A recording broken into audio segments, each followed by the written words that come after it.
How you doing? So, I probably already public to the world already. Looks like, oh yeah, we're public. So, Yay. welcome everyone.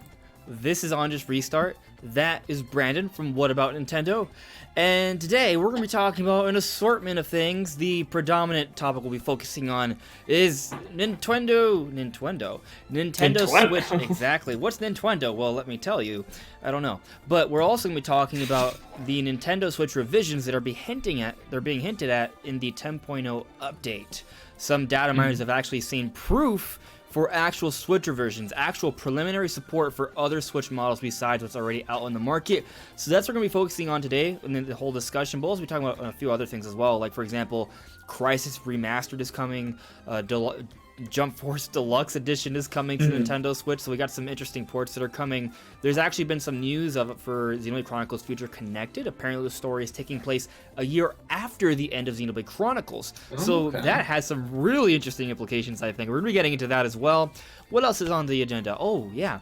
We're talking about Resident Evil 4 Remake. That's being rumored, supposedly going to be coming out in 2022. That's coming from Video Games Chronicle, the same source that was also talking about the Mario remasters that everyone is believing. So it seems fairly likely, maybe. But that's a lot. I think that's a lot right there, and that's what we're focusing on today. And I think it's going to be a really good time. But Brandon, it's been a while for you. Like 2 weeks. Yeah, it's been 2 weeks. You two moved. weeks. So what's going on, bud? I moved to this place that's very messy because I haven't cleaned it. It's weird being in a new place. Obviously the lighting here is not great and the internet's not as good as it used to be, but it's my place, which is pretty nice. Well, this is my room. It's not my house. But it's weird, just like going to sleep, just people I've never even met just in my house. It's really weird. It's a new experience. Very new experience. It's like being sleepover at a friend's house, except you don't know any of the friends, and it's actually just some random person's So are they house. people? Are they like your age, or are they just randos? One of them is. I've talked to him once. I've just said hi to him. The other one's kind of older. Brings his kids over and they play Fortnite in the living room. Okay. But mostly everybody just keeps to themselves, and they're pretty cool. So. Okay. Yeah. Well, I'll tell you a little bit about myself today. I've been playing a little bit of Final Fantasy VII Remake, and Nice. I think it's pretty good. So I've been playing that lately. Besides that, playing a little bit of Pokemon, and just focusing on the channel during this quarantine. I'm on a little bit of leave from work, but it's like intermittent. Like I'll take a week off and then I'll go back to work, so it's not like consistent. But yeah, we're focusing on the channel. If you got a lot of you guys may have noticed, I sort of like repushed the Patreon. Actually, some of you guys came on and came to support. Gaming Genie and ThePodcastDojo joined as patrons, so thank you very much. Nice. So yeah, we're pushing the Patreon a little bit and just focusing on the channel, and I like where we're going. I think it's been good. But let's check in with the chat and see how everyone is doing there. Let's see, who do we got in the chat so far? Platinum Gear, #Zello20 for 2020. Please. Yes. Excellent Gamer, hello there, you were here early indeed. Let's see, Lazy James, hello, another patron. The Joker, hello there, Joker. Blake Link, it's probably a next-gen system and it will probably release in 2022. Why would they release a Switch system that has 2 screens as a revision? Interesting. Well, I think we will get to that in a little bit. We'll get to that. We can talk about it soon. I don't necessarily agree that it's going to be a next-gen system. I don't either. But also, I see what you mean by if they're going to add 2 screens, like that seems like an entirely different mechanic. So we're going to get to that, because that does sort of, it doesn't make sense if you interpret it as like another DS sort of thing. But yeah, we'll be getting to that shortly. I see that our boy Model 64 gave us a very lovely super chat. Thank you, man. And his message was, love you. That is heartwarming.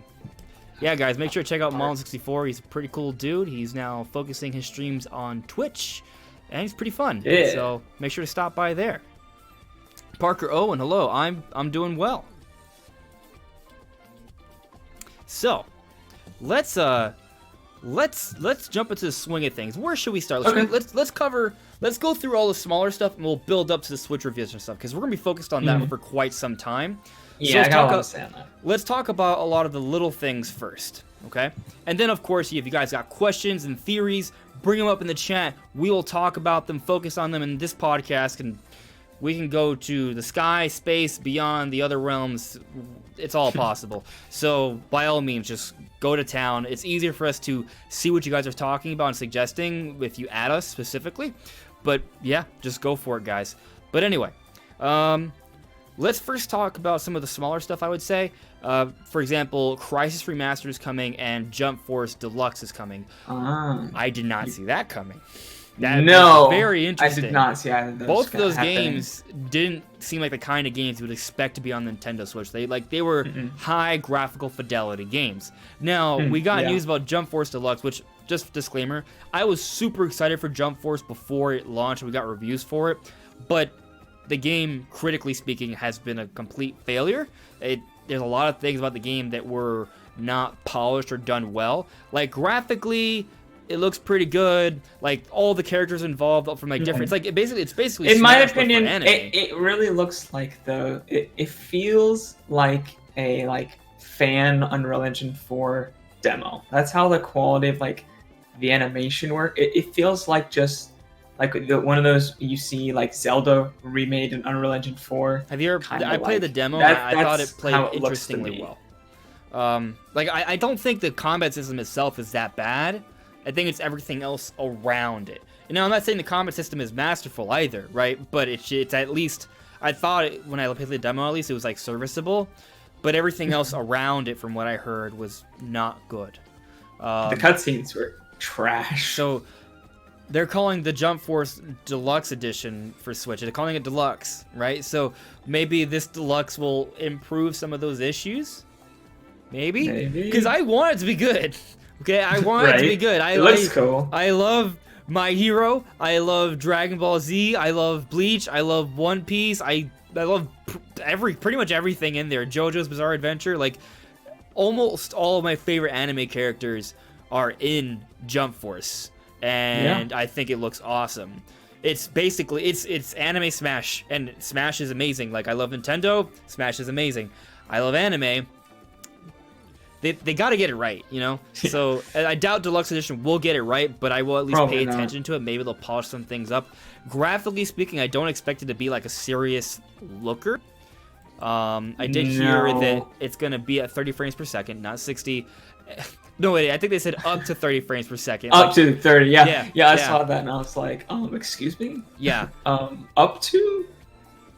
For real? Up to, suggesting not always 30 values below but that. It's cool that the wording is guess what, guys? It can get up to 30 frames per second. Isn't that impressive? So isn't that amazing? Yeah, or maybe they meant up to 1080p. Let me see here. They did say up to 30 though. That's what it said. Let me see. I was like, are you serious? Let me see. I'm looking.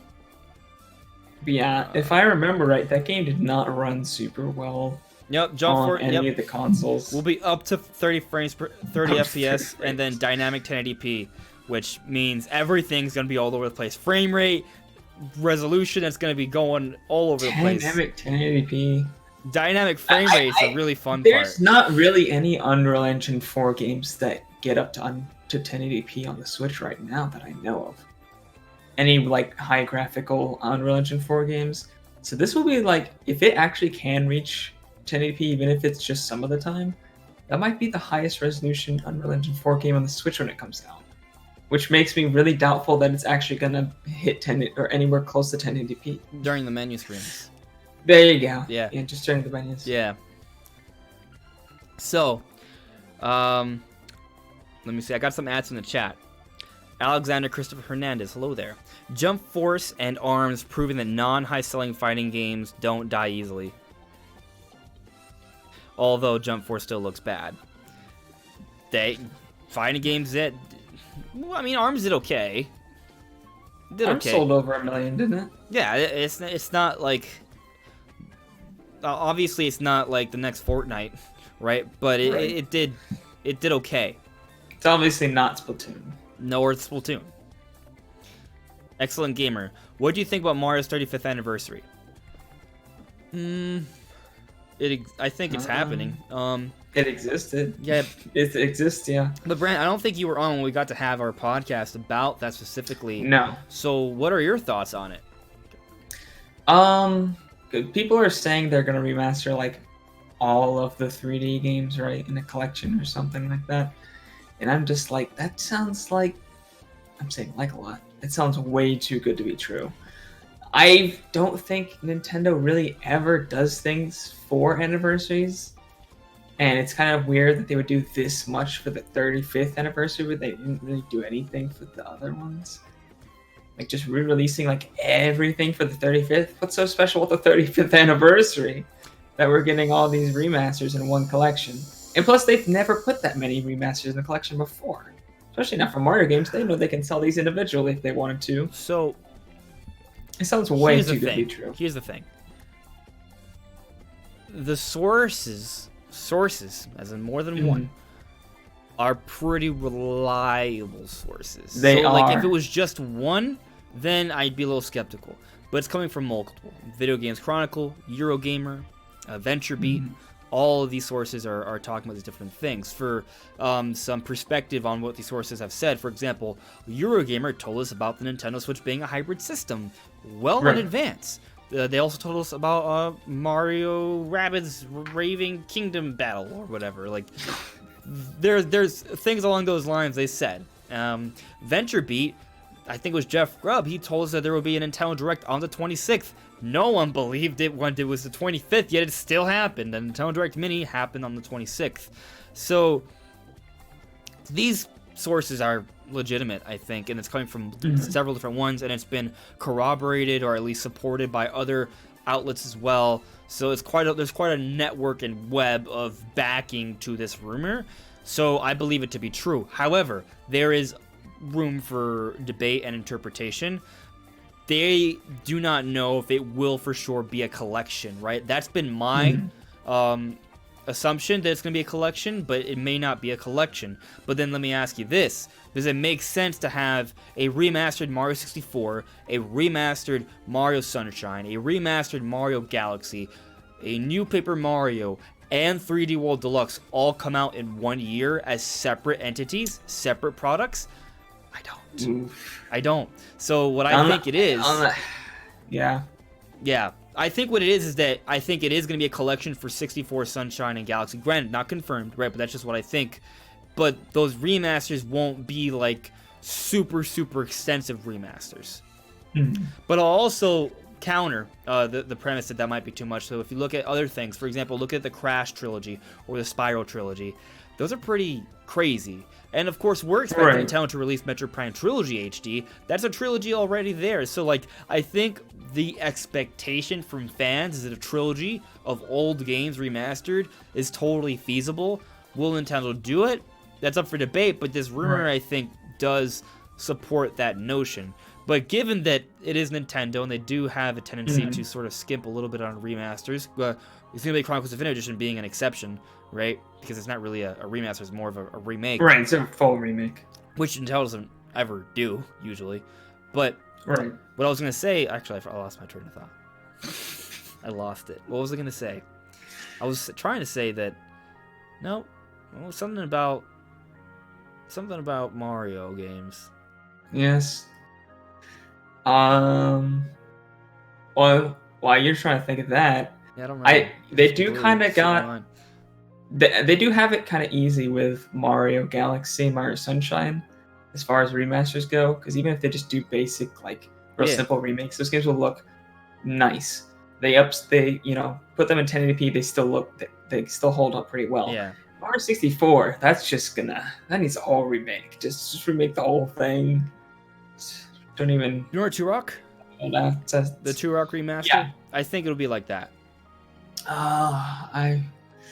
But literally, I don't even care about Mario Galaxy, Mario Sunshine. If they just completely remade from the ground up Mario 64, I'd be happy. Yeah. I remember what I was going to say, though. Because what I was going to say was that given Nintendo's history of not being super extensive with their remasters, I would venture to guess that Galaxy 2, which isn't specified in the rumors, won't be part of the product. I don't think so anymore. Initially, I thought yes, because there was a port that suggested so, but then that was then edited to say no, that was just speculation. I'm thinking that it might just be 64 Sunshine and Galaxy. I hope Galaxy 2, but I'm not expecting it at this point. But I guess we'll see for sure. I hear you on 64. I think I played the 64 on the Wii U Virtual Console. I think it holds up relatively well. I think if they do clean up the textures and spruce up a little things, maybe add some lighting effects or something like that, I think it'll look fine. I mean, it's still going to be a polygon-y thing. Like, you're still going to see all the squares and corners, but I think it'll look okay. But there is a certain charm to the way the N64 rendered games. Yeah. Let me go on with the chat here, and then we will sort of move on. Unless there's anything else you want to add in terms of what you sort of expect from this Mario Remaster thing. No, we can move on. Okay. Let me see here. Brandon the Brony Pony. Hello there. Long time no talk on just. Do you think we'll get a new Mario Kart fan service game this year with a story mode, hub world, mission mode, every character track, new characters, tracks, and double dash mode? Not all of that. No. But I'm not saying I think the rumor about a new Mario Kart is false necessarily, but considering the idea that we'll be getting a new Paper Mario, a Mario Remaster Collection, and 3D World Deluxe, I'm sort of thinking that if there is a Mario Kart coming, they should probably hold it off until next year. You could argue that since it is the 35th anniversary, they want to do some sort of mega celebration, pump out a Mario Kart as well. But I think there's a certain limit to that. I think after a certain point, you gotta kind of have variety.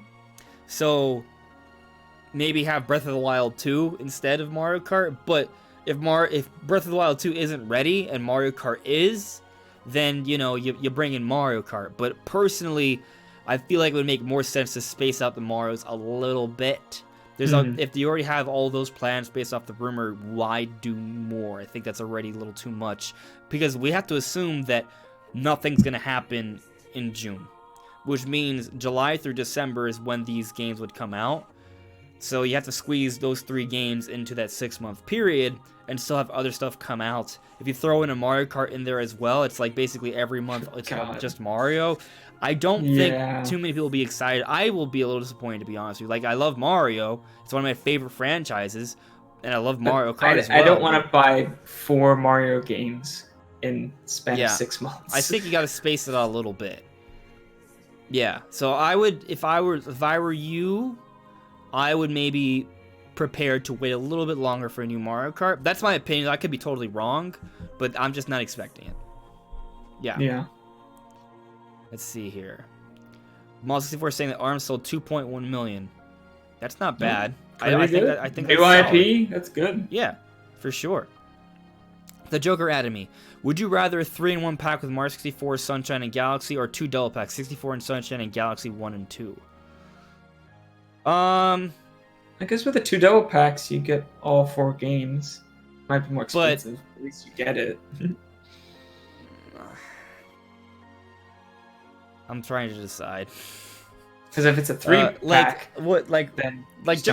just talking about what I want as opposed to what I think is happening, like just what I want. I guess I would go for 2 double packs. I don't think that's gonna happen, but I think in a way it kind of makes sense because 64 and Sunshine are like more of like the open worldish Mario style kind of games, while Galaxy 1 and 2 are more linear, right? So. Yeah, I think I would prefer a separation there, especially if there was a little bit more work done to each of those 2 games. But Yeah, I don't expect that. I think it's more likely a 3-1, but who knows? Maybe they'll find a way to shove in Galaxy 2 in there as well. It's basically Galaxy already. It's just more of Galaxy. So if they already did what they need to do for Galaxy 1, I don't think it would be that much harder for them to do the same for Galaxy 2. Right. I mean, if they're gonna go like enhance the textures, then I guess that's more work. A lot more work. So we'll see, but yeah, I don't know. I want all 4, but I'm not expecting it at this point. So, Platinum Gear asked again, what do you think about Zelda 20 for 2020? Now, when you say Zelda 20, I assume that you meant Breath of the Wild 2, but do you mean something else? Pretty sure they just made Breath of the Wild 2. Okay. I'm hoping that Breath of the Wild 2 comes out this year. I mean, I've talked about it. I think the only reason Breath of the Wild 2 wouldn't come out this year is just COVID-19. Besides that, I think it would have been weird for Nintendo to reveal Breath of the Wild 2 last E3 when it wasn't even needed. Like, we had plenty of other games to focus on and talk about during that time. And that was a story trailer suggesting they were late into development. We know development started back in 2017. And they already established the engine for Breath of the Wild, so a lot of the legwork or like the foundation is already set, so development should be a lot faster. And even taking that into consideration, assuming they started towards the end of 2017, by 2020 would be 3 years. I think that is feasible if you already have the engine in place and you're using assets from Breath of the Wild, and we know the game's taking place actually in Hyrule, not another location, still in Hyrule. So I think it makes sense for it to come out this year at the end. But if COVID-19 leads to delays, then then it won't happen. Right. Let me see here. Moving on. Next, it's Mario All-Stars was 4 remakes and remasters in one game. Well, if they do like a 3D All-Stars, and if you want a parody there, then maybe we still can get Galaxy 2. Fingers crossed. It's a good point. Mario 64. Maybe it'll be like Crash, where it's technically not a remake, but it's a new coat of paint. Yeah. Like, I feel like the Crash thing, like, it was a completely new graphical engine. I don't expect Nintendo to put in that much effort there, but just imagine I don't expect it at all, so don't assume at all. But, like, what if it was, like, all in the Odyssey engine? Like, we did get that watermelon Mario tweet, that whole new render of Mario eating a watermelon. Like, what was that for? I think it was probably just leftover concept art, or maybe something hinting at more Mario stuff in the future. But yeah, I doubt it's remade in the Odyssey engine, but that would be amazing. That would be so good. It would be magical. Hello there, Super Chris. Blazing Victini. If they go with the remaster route, do you think they will also do some quality of life changes? Nintendo will also have to address Galaxy motion controls and Sunshine analog triggers. Yeah, I talked about it in a couple of my videos. Yeah, I think that's actually, if there's anything they're going to do, it will be quality of life changes. I expect that Mario 64 will have a spruced up camera. I expect that Mario Sunshine will have a spruced up camera. And in terms of the analog triggers, what they'll simply do, I think, is kind of how people handle it on Dolphin. You just have one for, because basically the analog triggers are 2 different types of presses. You have more shoulder buttons on the Switch, so just use an additional shoulder button to have the 2 different options for Flood, and that's it. You're good. That's how I played it in Dolphin. One thing I want them to add, though, for Flood is when you aim with Flood, have gyroscopic controls to, like, aim as an option. But I think it would naturally flow a lot better that way. Yeah, I mean, I tested out the game in Dolphin. I was like, yeah, I want this to be motion controls. It would feel so much better that way. So, moving on. And actually, I didn't talk about Sunshine, Galaxy, I mean, to answer your question. For Galaxy, we do have the NVIDIA Shield 1080p version of Galaxy. And I think what they did for that, they just mapped the IR cursor to the control stick. I don't know what they did for the spin. I'm assuming it was just a button press. I think they would pretty much just do the same for the Switch version. I think they would just like that. Yeah. Just kind of shake the controller a little bit. I guess. No, I'm on camera. Maybe as an option, but maybe they could also assign it to a button press and have HD level to still make it feel satisfying. Right. And then you could have the IR control still mapped to an analog stick, but maybe also combine it with the gyroscope so you can kind of do both or one or the other. I think between all of that, you could definitely make it all work. Yeah, I think it'd be fine. Cool. So, but going beyond Jump Force, so going back on topic, we talked about Jump Force. It's probably going to be a train wreck. If it's not, yeah, it probably awesome. will be. Yeah. But what about Crysis Remastered? How do you feel about that? Crysis is the crazy one for me because that game is legendary for just destroying PCs and being hard to run. Now, they did have a Xbox 360 version of the game that ran really badly, but it ran on a newer version of the Crysis engine, which is a lot more performant. So they did manage to get it on the Xbox 360 and PS3, but this is a remastered not the original version. game. This is the remastered right, version, which is coming out on So PS4 and my Xbox One and question PC is- and Switch. It's a modern day AAA game that's coming out across the board. Right. My question is, will the Switch version be the remastered, or will it be like a better 360 version? Well, Because sometimes, like with the Ubisoft has done this, where the Assassin's Creed games are more like the original than the remastered versions. So I get what you're saying, but I feel like, and I'm sure there are some exceptions. That this is not in a perfect analogy, but like the one thing that comes to mind for me is when we first heard about Skyrim for Nintendo Switch. It was very interesting because first we had the teaser trailer for the Nintendo Switch. And I remember people saying that the Mario gameplay and the basketball NBA 2K gameplay, the Skyrim gameplay was all just mock-ups. It wasn't any of it was real. I thought that was completely bogus. It was all 100% real. It was, and yeah, that Mario gameplay was for Super Mario Odyssey. I thought that was very clear because it was actual gameplay. It wasn't a tech demo. There's a difference. You can tell when it's a tech demo and when it's gameplay. We saw Mario gameplay in that teaser trailer for Nintendo Switch back in, what was it, October 2016. That's when it came out, I think. But so people debate about all this stuff, and they didn't believe that the Skyrim gameplay was real. And then when we realized that it was real, then they started saying, oh, but it's not the remastered version. There's no way. But it was the remastered version of Skyrim. People just thought there was no way that it could happen. And it was the remastered version. The Skyrim game that came out was the new version of Skyrim on the Switch. So obviously that's is it an older game actually? Or is it kind of a similar thing? How old is Crysis? Crysis, oh, that's pretty old. 2007, I think. It's even older than... Yeah, so its first release was 2007, and Skyrim, I think, came out for the first time in 2011. So Crysis is an even older game. So, if it's remastered, I expect it to at least look and run better than whatever we got on the 360 and PS3. Oh, 100%. It would be better than 360. I'm just wondering if it's going to be based on that version. Or, because supposedly this new remake is supposed to be based off CryEngine 5, their newest engine, which looks like really, really good. Maybe they'll just will... So I'm wondering if it would just be like the original version, but in a more performant engine, or if it's going to be the, remake version.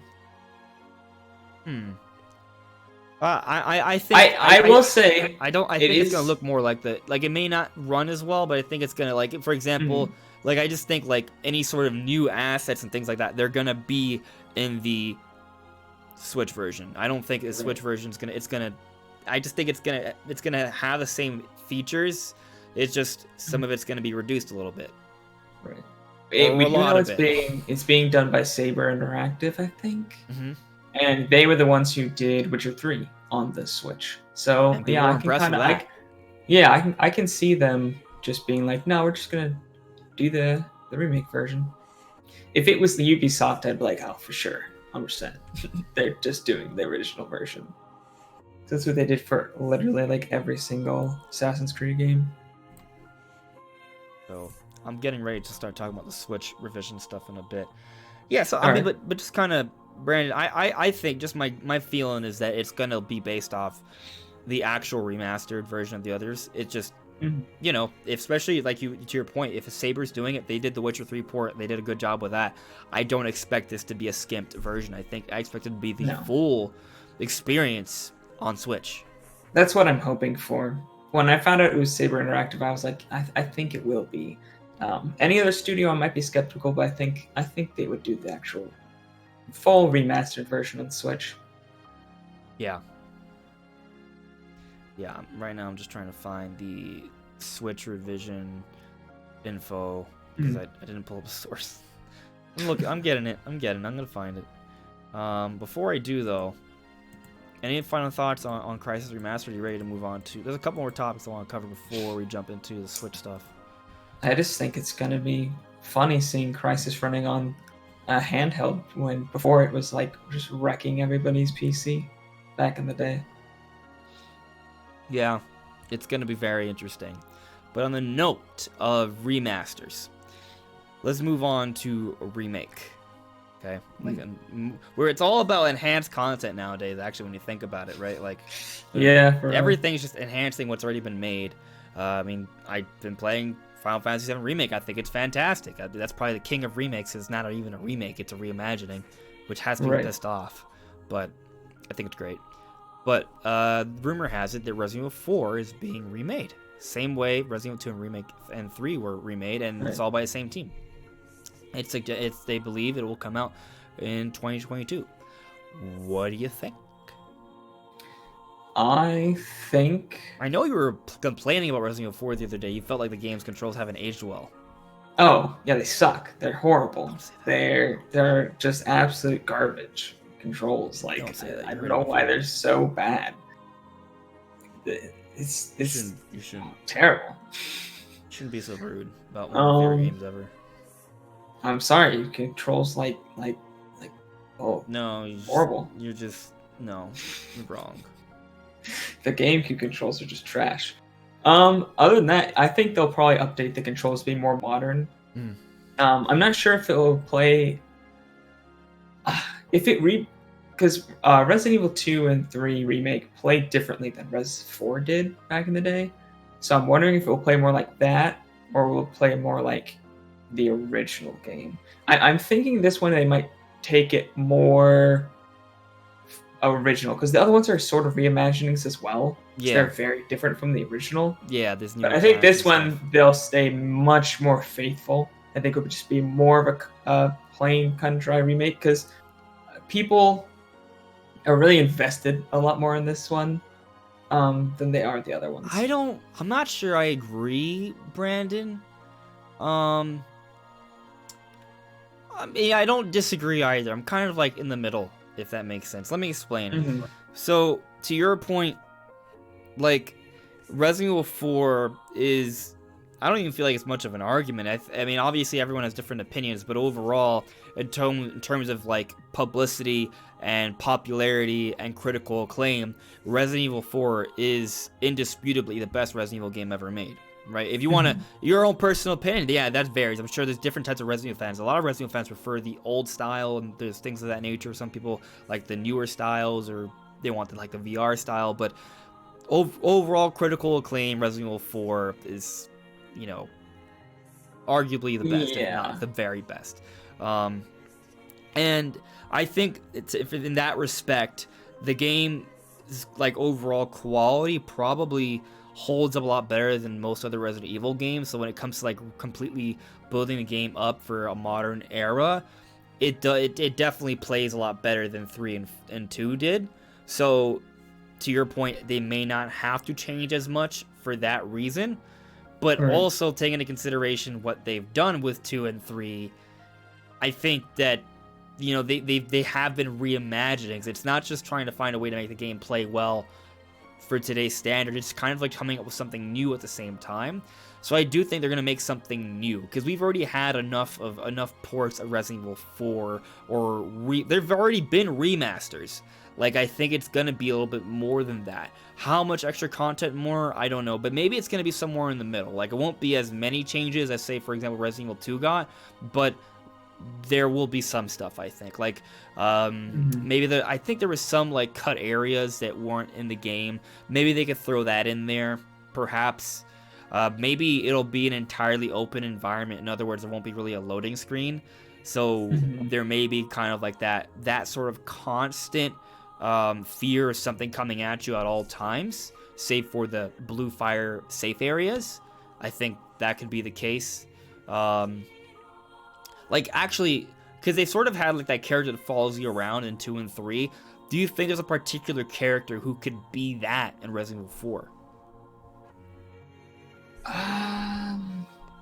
Honestly, I can't think of one. I've only gone about like halfway through Resident Evil 4, so a lot of like the bad guys were very mysterious. You didn't really know much about them at the part I'm at, so I can't really say who would be good for that.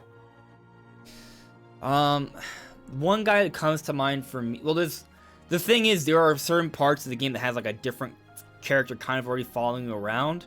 So maybe for Resident Evil 4, what it would be is that depending on the area, the part of the game you're in, there will be a different following threat. Because there is part of the game where there is already, like, there's one part that's super scary.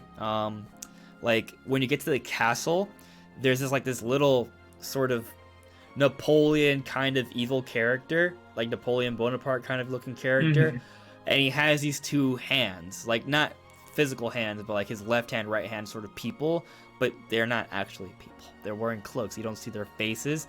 And he sends, I think he sends at least one of them after you. And it's really terrifying because there's a certain area where he's just chasing you around, like above you, kind of like Alien style. Like there's things and like, yeah, and it could just pull up or grab you or come and slice and dice you. It's super terrifying. Like, maybe, like, during the castle area, that character will follow you throughout the entire castle area, but in terms of the final showdown, it's still where it happens in Resident Evil 4 normally, but it's still a threat throughout the castle until that point. And maybe before that, like, in the village, there's this, like, a village leader. Maybe he's someone that kind of walks around sometimes, and when he sees it, he's like, what the hell? And he comes at you. So maybe there's sort of that. So I think there are characters throughout the different areas of the game that they could use to be that sort of character. I think that'd be interesting. I don't know if they'll go for that, because like you said, maybe they will sort of stick more to the traditional gameplay of it. But I could see them maybe sort of expanding a little bit on what could happen between those different little things. Yeah, that could be cool. Now, I want to answer a question from Parker Owen. The background music is definitely Xenoblade music, just so you know. Yeah. Which we will be talking about right after this, and then we'll be jumping into all of the Switch revision stuff. So, what was I going to say in terms of Resident Evil 4? We're talking about Resident Evil 4. Resident Evil 2 Remake and Resident Evil 2 Remake and 3 Remake did not come out for Nintendo Switch. Resident Evil 4, however, was first out on the Nintendo GameCube. And I would argue that the best playing version, the Nintendo Wii, that there's that version, those are kind of like the 2 best versions for Resident Evil 4 in my opinion. And obviously Resident Evil 4, the remastered version, came out on the Switch not too long ago. Do you think we could see this remake in 2022 coming out for a Nintendo system? I don't see why it couldn't happen. I think they could get a decent version of the game out. It would have to have a lot of cutbacks, for sure, because even like the Xbox and PS4 versions struggle to run that game super well. So they'll have to have a lot of cutbacks, but it's definitely possible. And I mean, I think they can definitely make it at that work. time, not to make a good segue here, because we're still talking about Xenoblade. Right. But if there is a Switch Pro out by that time, then you could make it not just for the Switch Pro, obviously, but even if it is kind of crappy on the original Switch, well, it's Switch Pro. Yeah, I think you're right. I think by 2022, there will be some sort of Switch revision that will run a little bit better than what we have now. I'm hesitant to think that it will be an exclusive sort of thing. Right, I think it makes more sense to have a crappy blurry version on base Switch and then more acceptable version on a newer Switch. I think that's how it kind of has to go for sure, no matter what, I don't think Nintendo games will be separate. But it wouldn't. No. And I'm gonna just my personal opinion. I think there's a possibility. I don't really want to say it's likely, but I think there's I would say at least a 30% chance that there will be a Switch revision coming out by 2021 at some point in there, and it may get some third-party exclusives, but only in the cases where the developer just doesn't deem it worth going on the base Switch, which I don't think will be too often, if that is even an allowed option by Nintendo. I don't know, right? But I don't think it'll be too often because the Switch itself is selling so much. By the time 2021 comes around, if that's when a Switch Pro comes out, or even now, like, there's already so many Switches out there. Why are you going to sort of alienate yourself from all those potential sales? For whatever version does come out, it wouldn't have that many units sold. It just won't. Even if it sells half as much, there's still going to be twice as many other potential buyers for the rest of the Switches. So I think whatever game comes has to be playable on everything, or it just is not really a good business move in most cases, if not all. But yeah, I agree. We'll see. I mean, I guess the reassuring thing is that I think as time progresses, it does seem like developers are like, hey, we should probably develop our game with Switch in mind. So we are seeing things like Crysis Remastered. That's pretty sick. I think it's possible. And another like trilogy remake or remaster we didn't think about was the BioShock collection, right? That's coming to Switch. Just things you never really thought would be on a Nintendo console a couple of years ago. It's all coming to the Nintendo Switch. So, I have hope that we'll see Resident Evil 4 remake, but I also had hope we'll see Final Fantasy 7 remake on Switch, and that just doesn't seem like it'll happen. I never thought that would happen. Have they announced support for other systems yet? For Final Fantasy 7 remake. 7? Sorry. FF7. I'm Googling it. Don't know. I think there was a leaked PC version, but they ended up denying it. Final Fantasy 7 remake, other platforms. Here's when Final Fantasy remake could come to Xbox, Switch, and PC. It seems clickbaity. Okay, there's no announced plans. I'm just wondering if it's. I think anything is possible, but I don't. If it were to come, it would be something I would want on a Switch Pro. Yeah. That game's already like, people are like, man, I really wish I was playing this in like the PS5. Because even like the other systems have trouble with it. Yeah, absolutely. Hello there, classy lad. How you doing? So, I see Jeremy Binns is also in the chat. What's up, man? But moving on, from Resident Evil 4 remake. Is there anything else you want to say on that? Yeah. I guess in terms of controls, I think it would probably play like Resident Evil 2 remake and 3. That would pretty much be it. Like, they use the same new graphical engine, the same control style, and I guess what we talked about in terms of maybe adding a couple new areas and having like a constant following character, and there you go. That's everything. And then obviously include all the content that's been added, because the PS2 version that came after the GameCube had a little bit of extra content. Let's make sure that's in there, and I think it'll be pretty good. But moving on. We got news that Future Connected, the epilogue story inside Xenoblade Chronicles Definitive Edition, will be taking place a year after the event of Xenoblade Chronicles. Which is something I expected, because it's an epilogue story, which means that the land that they're going to be exploring will not be... I don't want to spoil what happens in Xenoblade Chronicles, but basically things change. So what you explore after Xenoblade Chronicles will be vastly different. What do you think this means, Brandon? We're getting new story. It's not like a side story, right? Or like a prologue. Like, for example, Tour of the Golden Country, the extra little campaign we got for the DLC in Xenoblade Chronicles 2. Well, I don't even want to call it little. It's pretty major. It's basically as long as Final Fantasy VII Remake. That game was a prologue, though. It gave us more backstory, but it didn't really tell us anything that was sort of groundbreaking for the Xenoblade universe. You know what I mean? Right. Future Connected, but might be different. It might actually give us something more. Like, expand upon the Xenoblade universe. Bro, you know what would be crazy? Is if the DLC for Xenoblade Chronicles 2, where, Shulk and Fiora met Rex.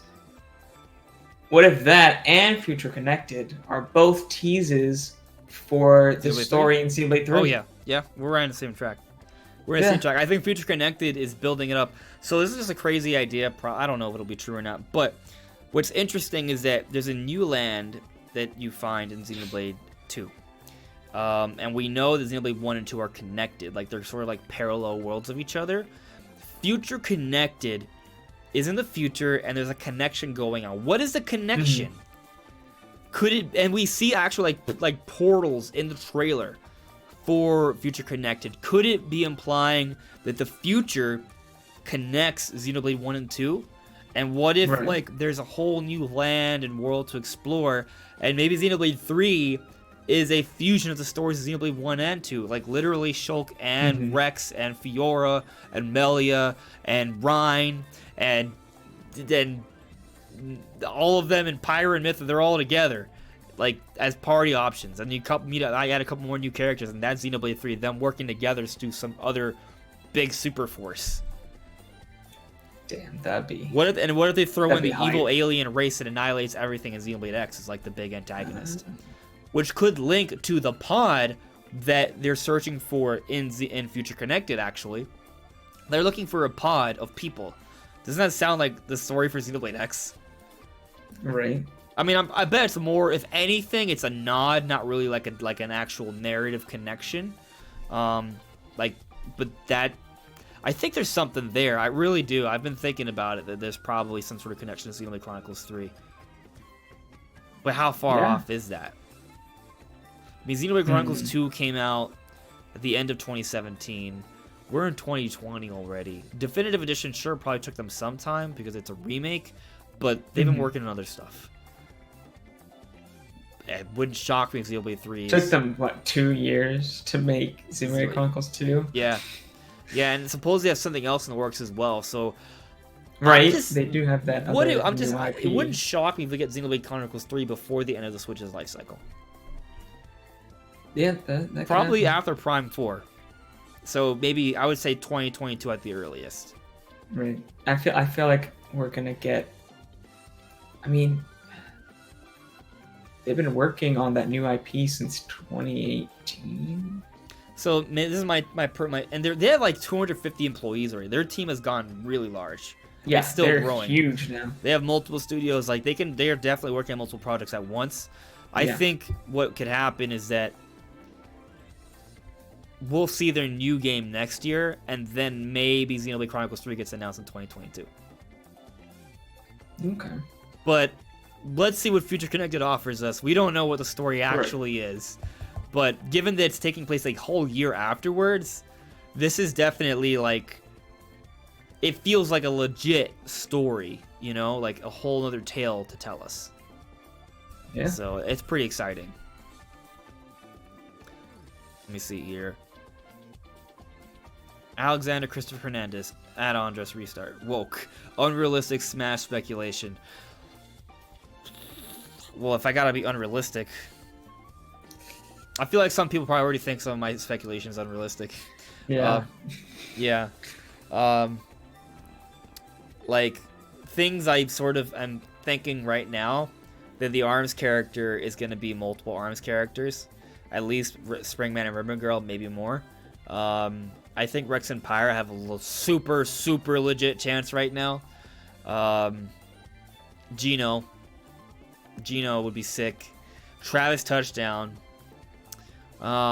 Besides that, like, those are the characters like I want. I've thought about like Breath of the Wild Zelda or maybe Sylix. I've talked about Master Chief. I think maybe Master Chief has a possibility feel like that's about as crazy as I get with speculation. Master Chief. I'm not too crazy over here. I guess, Doom Guy. Some people think that's kind of crazy. I want Frog from Chrono Trigger, which is definitely not going to happen. If any Chrono Trigger person would be put in, it'd be Chrono. I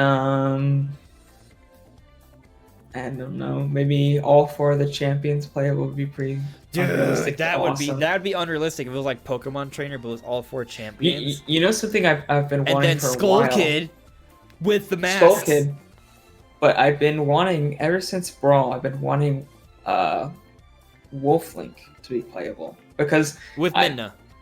Yeah, with Midna. Yeah. Down. Because back in Brawl, that's a super possibility for that was still like pre everybody was on the internet. Yeah. Kind of era. So and I definitely didn't know how the internet worked. I was very young. So most of the stuff that we would hear would just be speculation from like people in the playground. And somebody told me that Wolf Link was in the game, and at the time Twilight Princess had like just come out like a few years back. So it was like I was like super hyped. I totally believed it. Totally believed it. I was like, this is gonna be amazing.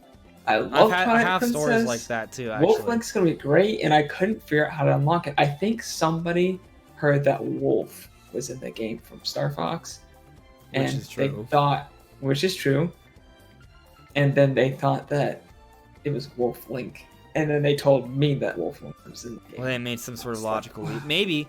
Yeah. So like, my thing was, when I was a kid, playing Mario 64, people would tell me that when you got to Yoshi on top of the castle at the end, there was a whole nother game.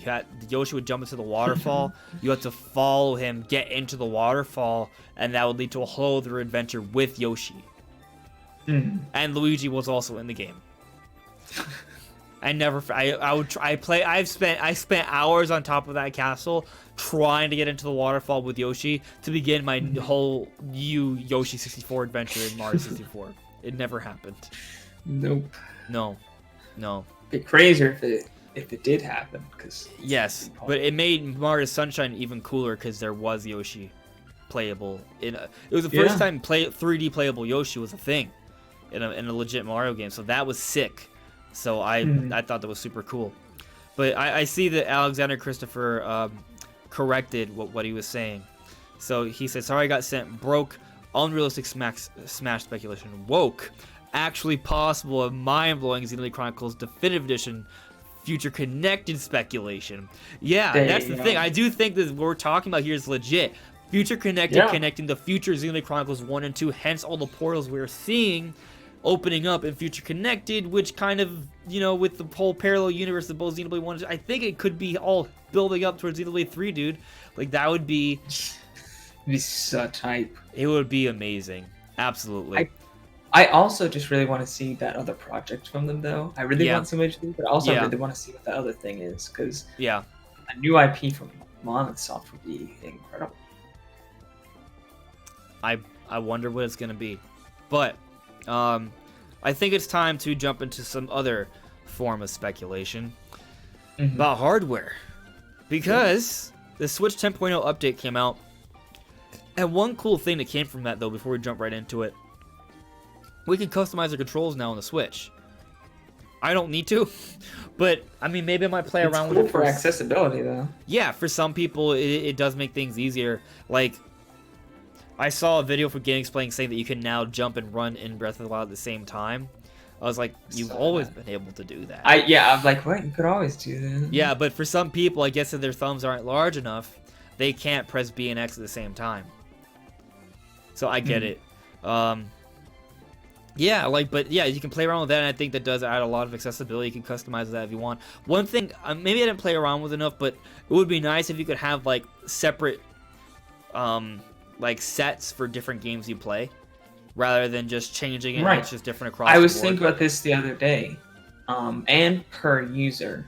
It should be per user, because if you might have somebody who wants their buttons changed, or somebody needs it for accessibility, but the other person might just, who owns the console could just want to play it normally as well. So if you change it and it's not per user, then you kind of have to change it every time or just deal with it. Yeah. Or just have a different Switch, I guess. It would be cool to have different, like, sets. I think it would make it... That's the thing. Like, I don't even feel like it's messing with it because I don't want to change my controls for every different game. I'm good. I don't have... It's not an issue for me, so I'm fine. But I think it's definitely cool, very cool something Nintendo added. But because we got the 10.0 update, we got to see some data mines in 10.0 update. And Mike Heskin had some information to relay to us. So, firmware 10. I'll just show you the tweet right here. This is supposedly there's actually 2 different revisions, I think, but this is what Mike Heskin was saying. Firmware 10.00 adds preliminary support for a new hardware model, NX ABCD. 3 of the 5 new DRAM profiles are for this new hardware type, and there's evidence of a secondary display of sorts being added exclusively on this model. So, what do you think? I don't understand the 2 screens thing. Honestly, that's what throws me off. But I could definitely see a new revision in the works. And it kind of makes sense to come out right now, even if it isn't happening this year, just because I think you pointed this out in your video, that when we first got the update for the Mario Kart chips there in the Switch Lite, that was like a year and a half before that came out. March 2018 was when the 5.0 update where we got that information. Yeah, Switch Lite didn't come out until September 2019, so that's a year and a half. Yeah. So I don't expect this till 2021. Even more interesting than that, and I think the most interesting thing about this data mine, is that it's still supposed to be based off of the Mario Kart chip, which is what's in the Switch Lite. And in the Switch revision, that was just better battery. It's the same code name for that chip. Now, it doesn't mean it's the exact same chip, I don't think. And it could be clocked differently and have like some other bells and whistles. And that doesn't count for a 4K dock. True. That's the thing about the Mario Kart chip is, well, it's not quite as powerful as what I would like for a Switch Pro. It is actually better than the original if you clocked it higher, because it uses less power, so it produces less heat, so they can actually raise the clocks and have a lot of overhead at the full potential, because as we all know, current Switch is down clocked heavily compared to what it does on like the NVIDIA Shield. So imagine they just give it a better battery, a better like cooling system, and they just clock the hell out of it. Yeah, they could and do maybe that. Throw in more RAM. Yeah. I think if it is a Switch Pro, I would hope that they would add more GPU clusters. Not GPU cores, GPU cores. Because the thing about this chip is it's based off the Tegra X2. It's pretty much the Tegra X2, except it doesn't have the extra GPU cores that the Tegra X2 has over the Tegra X1. And they could still add that, right? Like this seeing right. This that's what I'm saying. Okay. Like maybe this one will be more like the X2 than the Marco is. The X2 also supports better RAM. So, but even if it is, this makes me think maybe the Switch Pro will actually be cheaper than we've been thinking. Because if they use the same Marico chip, even if they do decide to have like better cooling or make it slightly sturdier, maybe use like a different build, like higher build quality instead of use metal or something. Yeah. I think they could still maybe get it out for $350. Well, but if it comes, I mean, we're assuming it comes out 2021, especially because Nintendo during the investors meeting, not some sort of PR talk interview where there has been a history of executives lying, but it was a planned statement to shareholders where they said that there were no plans for a Switch revision in 2020.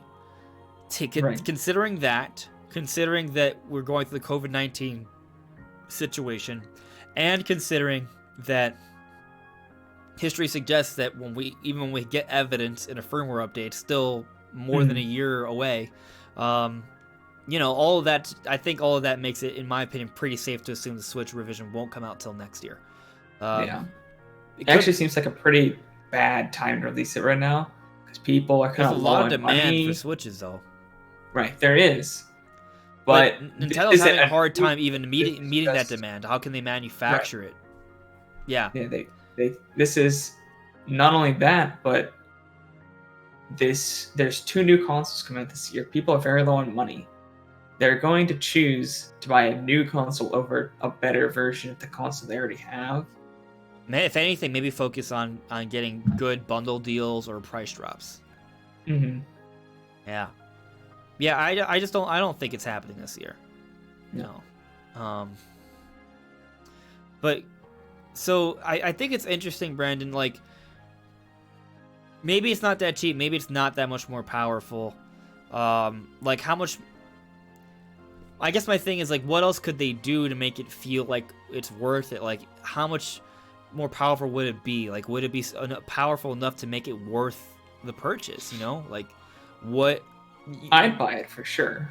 You would buy it, but what would they tell people? Hey, buy this version. It looks and runs better.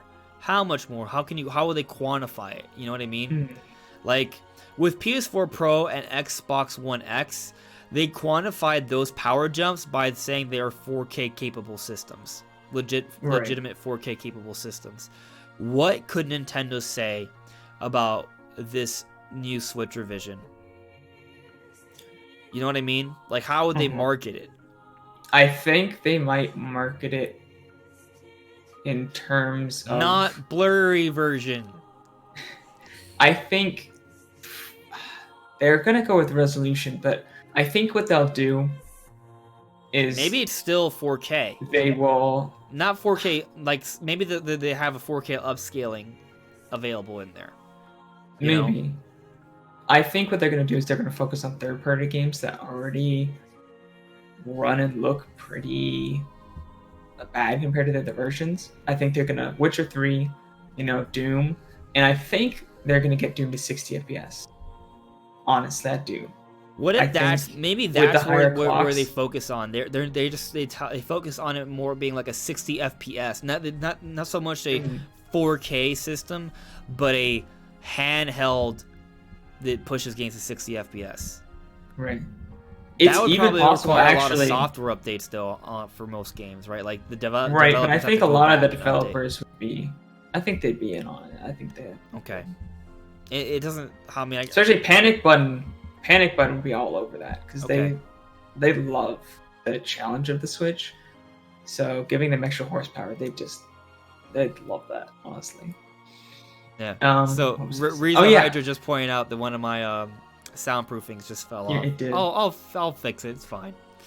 But did you know that the if you overclock your Switch with like a hack or something, you can actually get Witcher 3 to 60 FPS. It's not stable, but it actually runs in like the 40 to 60 range, even on the Switch. That's interesting. With overclock. So if you actually had not only an overclock but more GPU cores and higher CPUs, CPU speeds, higher CPU and GPU clocks, and more RAM, we could see a 60 FPS version, like an official 60 FPS version of Witcher 3, Doom, Wolfenstein, Doom Eternal.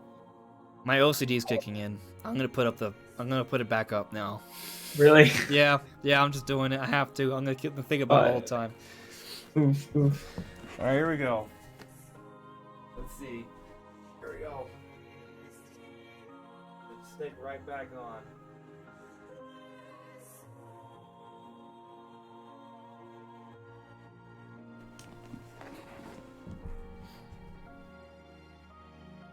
Nice. Yeah. Now I can stop thinking about it. But actually, we should. What do you make of the second display option there? That I don't understand. This is kind of what makes me think that, and the fact that it's still the Miracle chip, when I think that they would honestly do a new chip for a Switch Pro, kind of makes me think maybe it's something else. But all I can think of, any reason you would need 2 screens would be for like VR. if they wanted to have like a higher capable VR set, Yep. I That's an could see option. that. Yeah, I think that's one option.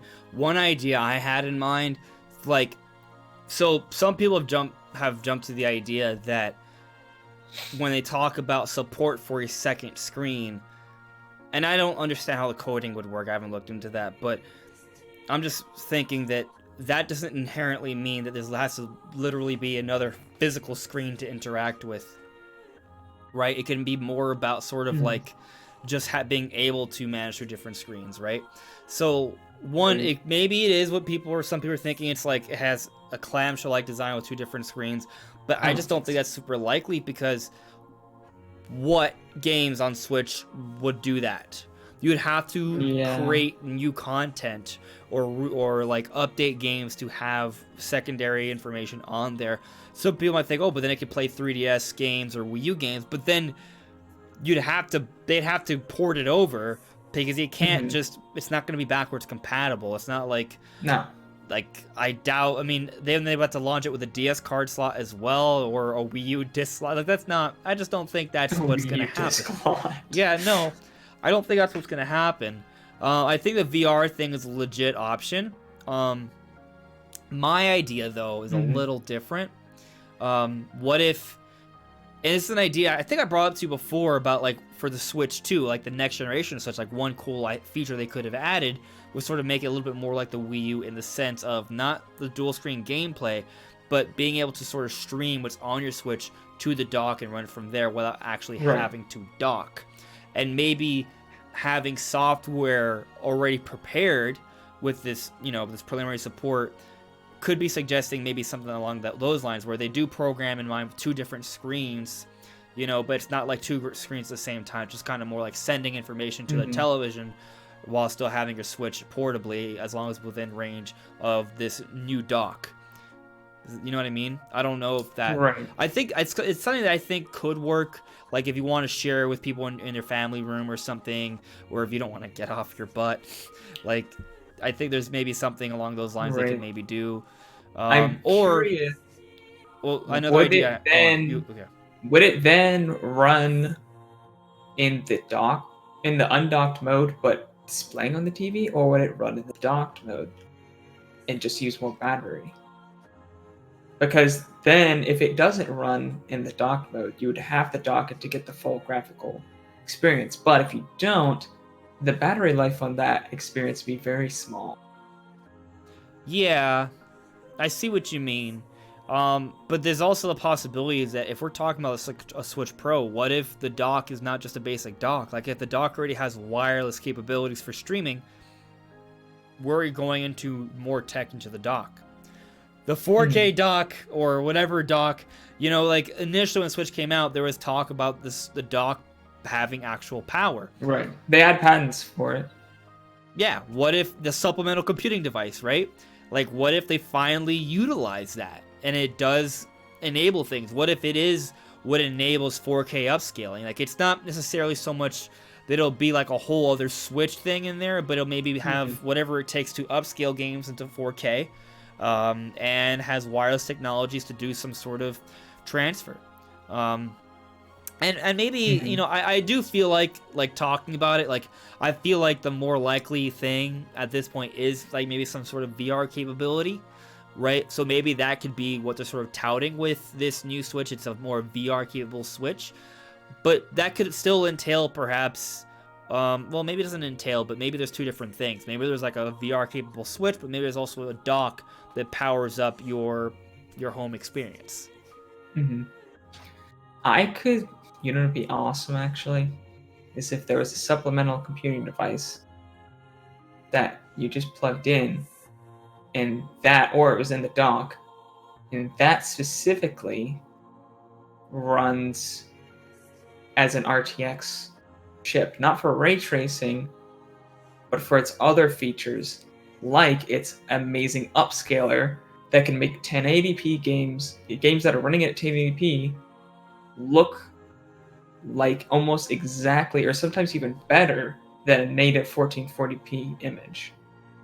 Okay.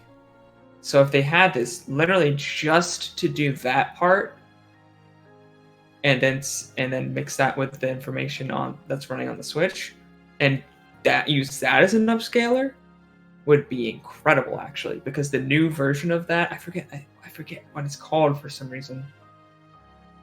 I could tell you literally any other time what this technology is called. Not DRS, DLS, DLSS, DLSS. I like the idea of it because I think it further strengthens the whole premise of switching. Because I think one issue with the Switch right now for a lot of people is that, yeah, as a handheld, this is dope. But as a console, it really sort of pales in comparison to other systems. But you getting that dock with that additional technology you're talking about, where it can upscale those games, make them look not just a little bit better, but quite a bit better, right? Like there's more of a noticeable difference when you switch. That kind of adds more value to the console experience of the Switch, and I think that definitely could strengthen, the selling point for the Switch. Because we see this on games like Wolfenstein Youngbloods, where you can actually have it as low as 720p, upscale all the way to I think 1440p, and still have it look good. Like 1080p can go all the way to 4K. That's like games insane, are super and it looks now. Good. Yeah. It legit looks like 4K, but it's only running at 1080p. So even the Switch, they could do something like as low as 900p or even 720p, get it to upscale really and look way better. Games like Doom that run at like 540p, obviously on the Switch Pro they probably run more like 720p, 900p already, but you put that all the way up to like 1080p with this upscaler and it looks great, or more. So just backtracking a little bit, Smash SSL was saying maybe the second display is because they're going to make a Wii U-like gamepad, as in a controller that has a screen so you can have touchscreen while on console mode. I hope they port Nintendo Land. I'll say that there are some games that you can't play in TV mode because you need a touchscreen or vice versa. So this second screen support that from my idea, like sort of meshes with Smash's idea. So maybe that adds a little bit more value to the idea. And I don't even think that takes away from the possibility of it being sort of like a dock upscaler. Like those could be two different things.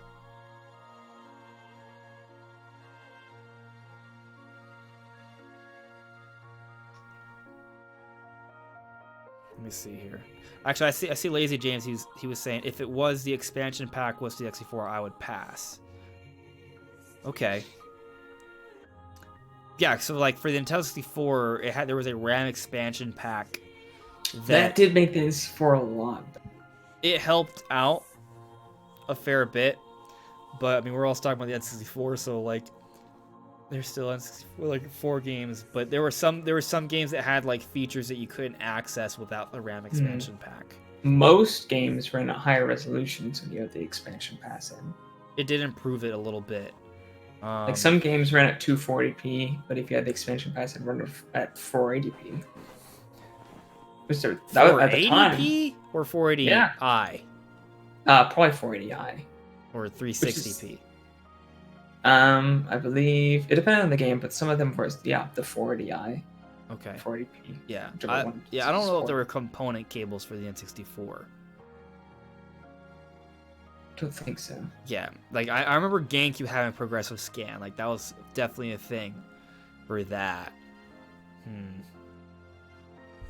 Anyway, yeah, I think if I had to rank, like, let's rank the plausibilities of the second screen. I think the least likely option is that it's actually like going to be a Switch with a clamshell design like a 3DS, so you can play games like the Wii U and the Switch. And the DS. But I do think there's a possibility that maybe they do allow for some streaming or something where you can have an image on the television and also have an image on the Switch for some games, or being able to transfer from one to the other. Maybe. I do, but I almost want to rank that the VR capability as like the most likely thing. It feels like it. Yeah. And it doesn't quite feel like the Switch Pro either. Yeah. It might not be, but supposedly there's 2 unreleased revisions within the 10.0 firmware. So they could be working on different things. Maybe one of them Right. is a VR capable Switch, another is a more powerful Switch. Although I feel like a VR capable Switch would inherently also be more powerful. Kind of would have to be, right? So maybe it's, I don't know. I mean, it's kind of hard to say. I feel like we're not. I wish we could sort of figure it out, but I just don't know if I don't think we're there yet. Yeah. I feel like we need a little bit more information before we can really start piecing things together. Mm-hmm. Now, what's your gut feeling, Brandon?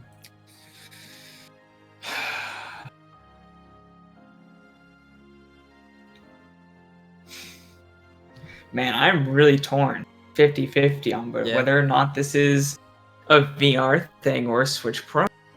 Because we have the fact that it's codenamed Mirko. Right, I'm just questioning. But like, hear me out though. So like, if it's a Switch, if it's something that's more VR capable, okay, like maybe there's some VR games that can do, but I feel like that won't be a major focus. But it'll be a lot more powerful, so other games will run better on it if they set it up that way. Like, why can't it, like, for some games that are VR dedicated, they'll have that VR option, and it'll run a little bit better as a VR Switch as opposed to the whole Labo setup from beforehand. But given that it needs more horsepower to be an appropriate VR system, with that additional horsepower, it can do other things as well, like run games better.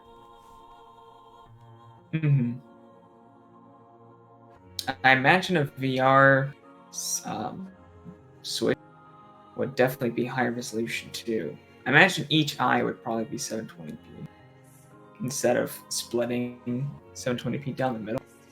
You know what I'm saying? Yeah. So at that point, I've been saying this for a while about how I want a Switch Pro with a 1080p screen so the VR would look better. I mean, at that point, that's pretty much the same pixel density. The only thing about that is if you had like a Switch VR headset, the screens would also be longer. Because right now you're having a 16:9 display, so each eye is only like, what would that be, 8:9? So it's really cropped.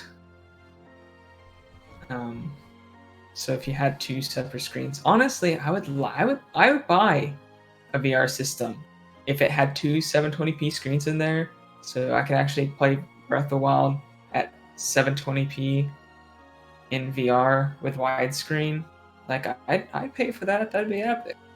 And especially if it came with a more comfortable headset, because the cardboard really digs into your face. Because I usually lay down and play it like this, so I don't have to hold it, and I can use the Pro Controller. It hurts my face so much. So if Nintendo actually was like, hey, Labo VR did really well, and they came up with a lot of VR different just projects just randomly, just as updates, and it sold well and people really liked it. Maybe they're like, hey, if we released an actual VR headset, people would jump on it. Yeah. I think there's something to that. It'd be interesting to see, and I mean, like you were mentioning Labo. Like, look what the whole Labo situation was pretty unexpected, Yeah. And then look at what they did with Ring Fit Adventure. I feel like that was also kind of mind-blowing in terms of what they did with the whole Switch setup. So I just think the level of creativity that we've sort of seen from Nintendo this gen with what they sort of do with the Switch is kind of crazy. So when we're seeing this preliminary support for new revisions, and there's second screen support in there with more power, presumably, I don't know what they're going to do. I mean, VR is what makes the most sense, but they might blow our minds, They've done it a few times already. I would really be surprised if they did a gamepad-like thing, though. Straight up, I don't think they want that kind of advertisement. I don't think there's any way that they think, you know what would make the Switch sell better? If it was more like the Wii U. I don't think anybody sat in the boardroom and said that. It's brilliant. It's brilliant. So I'm noticing some discussion in the chat that I think is interesting. Okay. I'll just kind of go through it here. Terry Siverton added me. I might get Gem Force on Switch because it has Yu-Gi-Oh!, Bleach, One Piece, and Yu Yu Hakusho characters. That is what makes me want it. Yeah. Control Alt Dan, Best Buy put Prime Trilogy on their site recently. Like if I look it up, will something pop up, or is that just? I mean, I've heard it pop up a couple of times over the last few months.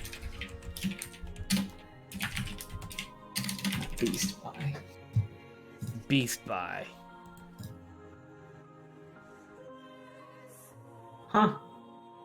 They have the Wii U one. Yeah, but that's an existing thing. Right, obviously. I don't. Yeah, there's nothing that comes up. Oh, they have Metroid Prime 4. No, hold on. There's something. It won't let me click it. Why? What's going on? Metroid Prime Trilogy, Nintendo Switch, Best Buy. So. Or sorry, something went wrong. Yeah, no, this is interesting, actually. Let me show you guys this. So. It seems like they took it down. Right, so when you Google it, Best Buy Prime Trilogy, the third option says Best Buy Nintendo Switch games, Metroid Prime Trilogy, Nintendo Switch. If you click it, we're sorry, something went wrong. So it looks like there was something, and then they took it down.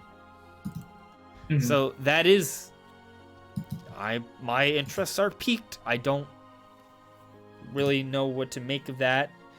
Prime Trilogy's been rumored for quite some time. I don't. It could just be that they were like, this is heavily rumored. We're gonna make a listing for it so that we can have it ready, and then they accidentally because there's a lot of speculation for it. They would GameStop want to get pre-order sales, GameStop is also known for just like making new listings just because they think games are gonna get announced. Mm-hmm. So other stores do this all the time. Yeah, it is. I do like seeing that there was a Metroid Prime listing there. Like we just saw that there was a Google listing. We clicked in and it doesn't exist anymore, but it existed, it existed at one point. Yeah, which is cool. Lazy James, like Andre said, once more info trickles out, we'll have a better understanding of what direction they are heading in. Yeah, we don't know yet. I think it's quite a toss up right now. Yeah. Let's see here. I'm just kind of going through the chat right now. I think one point that Super Chris brought up earlier was that while we're seeing this information, the firmware update for the Switch revisions, that doesn't necessarily mean that there will be those revisions will come out. I don't disagree with you, but I don't think that's the likely outcome. So far, that has not happened. Yeah, every time we've seen something for this, it's happened. But we haven't had that many situations. Just pointing out, though, that back in 2018, we got 2 different other versions in the firmware for Switch, and what happened? We got 2 other versions. There are 3 existing versions of the Switch out in the market right now. There's 2 more. What will they be? Well, I guess we'll find out. We'll find out. But I also want to say that I think when Shuntaro Furukawa, the president of Nintendo, said that there are no plans for a Switch revision in 2020, while yes, that means that there are no plans for a Switch revision in 2020, it also inherently means that there may be plans in 2021. Right. So I think it's totally happening. It's just kind of more of a when, really, not an if. Nintendo's also said that they want to sort of help to support this with different visions. They're treating it kind of like the 3DS or the DS, where they had multiple different versions of that coming out. Nintendo's going to want to keep having different versions of Switch come out to help continue to push sales, and that will also probably help to keep it more modern as well as time goes on. Just moving on here. Just seeing the chat. Oh, there was also some Nintendo Direct debate here. Let's see. Control Dan at one point was hoping there would be a Switch Nintendo Direct in April, but now it doesn't seem likely. Control Dan now thinks June. I mean, I think that kind of makes sense. I think one thing that's important to note is that the last time we got a Nintendo Direct Mini was in 2018. That was March 8th, if I remember correctly. March 8th of 2018. And then we got another Nintendo Direct like 2 months later. No. I'm sorry, I'm mistaken. There was a Nintendo Direct Mini in January, and then there was a main Nintendo Direct in March. I'll show you guys. Nintendo Direct Archive. Right here. So we go, this is 2020, right? Go back to 2018. Nintendo Direct Mini on January 11th, and then on March 8th, there's a main Nintendo Direct. So 2 months later, after a Direct Mini, we got a main Nintendo Direct. This Nintendo Direct here, the March 8th one, was when Super Smash Bros. Ultimate was announced, by the way. Just for the record. But now fast forward to now. The last time we got a main Nintendo Direct was in September. We just got a Direct Mini. So for perspective, I've talked about this in a video this week, actually. September is here. Direct Mini is here, right? This is the drought we're going through right now. But let's go back to the 2018 drought for perspective. When was the last time there was a Direct? It was September 13th. September 13th is later into the 2017 year than compared to this 9th one, right? So it's later, meaning it's closer to this Direct Mini, right? So we got a Direct Mini here, and then a main Nintendo Direct in March. We go back to our current drought. We got a Nintendo Direct in 2019 earlier than before, meaning it's a longer time period. And then we got a Nintendo Direct Mini after way past the amount of time it took us to get to a Nintendo Direct back in 2018. We still haven't gotten that main Nintendo Direct. If you factor in about 2 months from now, this is the end of March, so the end of April, end of May, a little bit, we had a couple more weeks, that is the E3 time. So I guess June does make sense. Like early June is the E3 time. Fingers crossed the Direct does happen on time. Nintendo's just been really good at slowing things down lately, so I'm just not assuming it's going to happen then. It might happen a couple weeks later. Right. But I do think it makes sense for it to happen in the first or second week of June, like it usually has been, given the trend. Yeah, I think they'll stick around that E3 time. I think E3 is still really big for them, and just being in the time that people associate with E3 is just a big deal.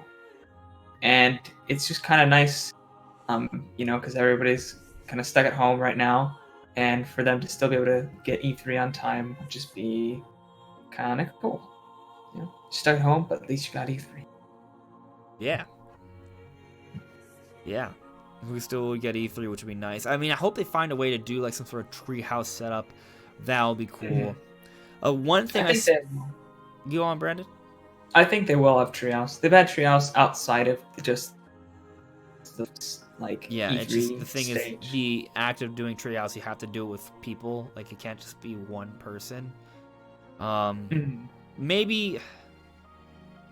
I think there's just have them 6 feet apart. Well, by June, if you do the appropriate testing, wouldn't it be safe to have like 3 or 4 people do it? You would think. And maybe they could have like a couple different groups in different areas and just combine the different streams for one presentation. I think they could pull something off like that. It wouldn't completely shock me. But let me ask you this, Brandon, because I was speculating the other day about us getting maybe a Super Mario dedicated Nintendo Direct before the big summertime Direct. Because as things are right now,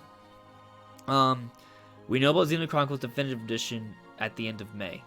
After that, there's like some sort of board game compilation that comes out in June, but that's not a major Nintendo game.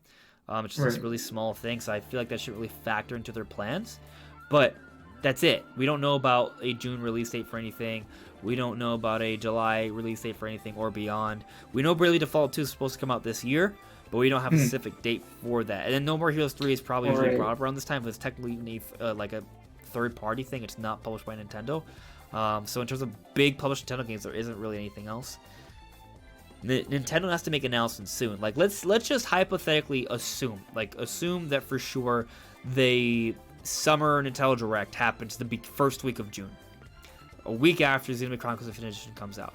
Not that crazy when you take into consideration that once Animal Crossing New Horizons come out, we got the Nintendo Direct Mini like a week later, or less than a week later. So it was like, what, March 20th, right? And then the Direct Mini was 26th. So yeah, basically about a week later. So if about a week after the releases to Infinite Edition, we get the E3 Direct or Summer Direct, timing-wise, it kind of makes sense. But assuming that's the case, the beginning of June, we get the Nintendo Direct. The next, like, release we could see for a game would probably not be until July. Like, we would just skip June. There would be no major games. Oof. Like, you could shadow drop stuff, Yeah. but in terms of, like, retail releases, there wouldn't be anything. My point is that we're in for at least, like, another completely vacant month for June, and maybe they can have something come out in July. I'd probably Bravely Default too.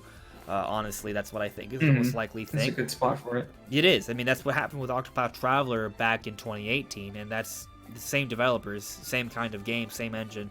Yeah. So putting in the same time slot, I think, is probably what they'll do, really. So I guess that kind of, I can see that. It could just, I guess we'll just not get anything in June. But what if Nintendo has a Super Mario Direct in May? Early May. And that sort of helps to sort of give us a better idea of the year. Like, it doesn't completely tell us everything yet, but it gives us a somewhat better understanding. Because then at least maybe they could announce the 3D World Deluxe port, which I think, if anything could come out like really soon, it would be like a port like 3D World Deluxe. And maybe they could announce that in May, and it comes out sometime in June, like mid-June, second half of June, Right. to help give us something for June. Then July is Bravely Default 2, and then we'll see what happens after that.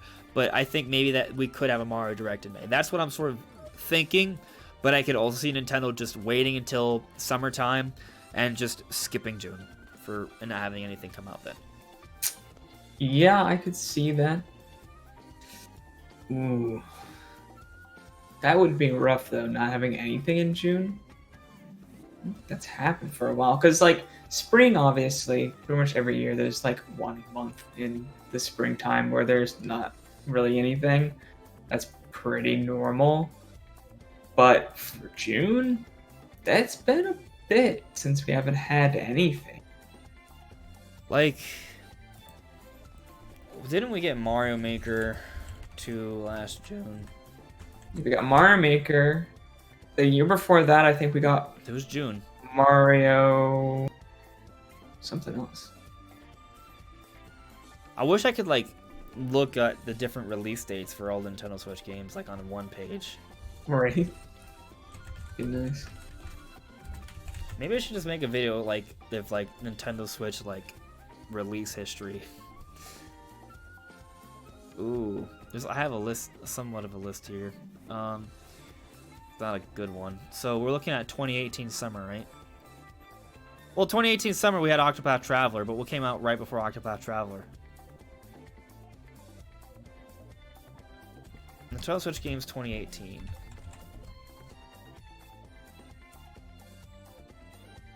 Trying to re-jog my memory.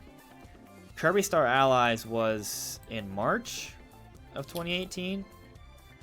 Yeah, that was March of 2018. Is it Mario Tennis? Mario Tennis, I think that would. I think that's June? it. Oh, that feels like a June game, man. Oh, it's a June game. There's a trend, Yeah. Brandon. There's a trend. Mario games in June. Mario Tennis in June 2018. What was the Mario Maker in June 2019? What was 2017? 2017. It's 2017. Summer. Mario Kart did not come out in June. It was March. No, it was April. It was April. April, yeah. Yeah. Maybe I don't think it was. I don't think it was a Mario game. Well, there's ARMS, Splatoon, and Mario Kart Deluxe all around that period, and Mario Rabbids. Like that was like a Fire Emblem Warriors and Mario Odyssey, and this is a crazy year. Like, let me just show you what I'm looking at right now. It's insane. Like, just look at this Google. Like right here, I Googled Nintendo Switch games 2017. Breath of the Wild, Mario Odyssey, Mario Kart Deluxe, ARMS, Splatoon 2, Mario Rabbids, Xenoblade Chronicles 1-2 Switch. This is all. Oh, and Fire Emblem Warriors. These are all first-party games. In the Cyberclus is a smaller one, but yeah, that too. All in 2017. But let's see. I think this is like August. August. Man, I'm pretty good with my dates, aren't I? What's Splatoon? Splatoon might have been June. July. Splatoon was July. July. Yeah. What about ARMS? June. ARMS is in June. So there's a history of a pretty high-profile game coming out every June of the Switch's life cycle. Every single one. That's what I'm saying. Like, June is not a month where there's usually nothing. Yeah. That's strange, man. I mean, if there's a time to not have a game in June, it's COVID-19 here, I guess. But, like, man, that's weird. This is very strange. Yeah. Yeah. I think it's pretty odd.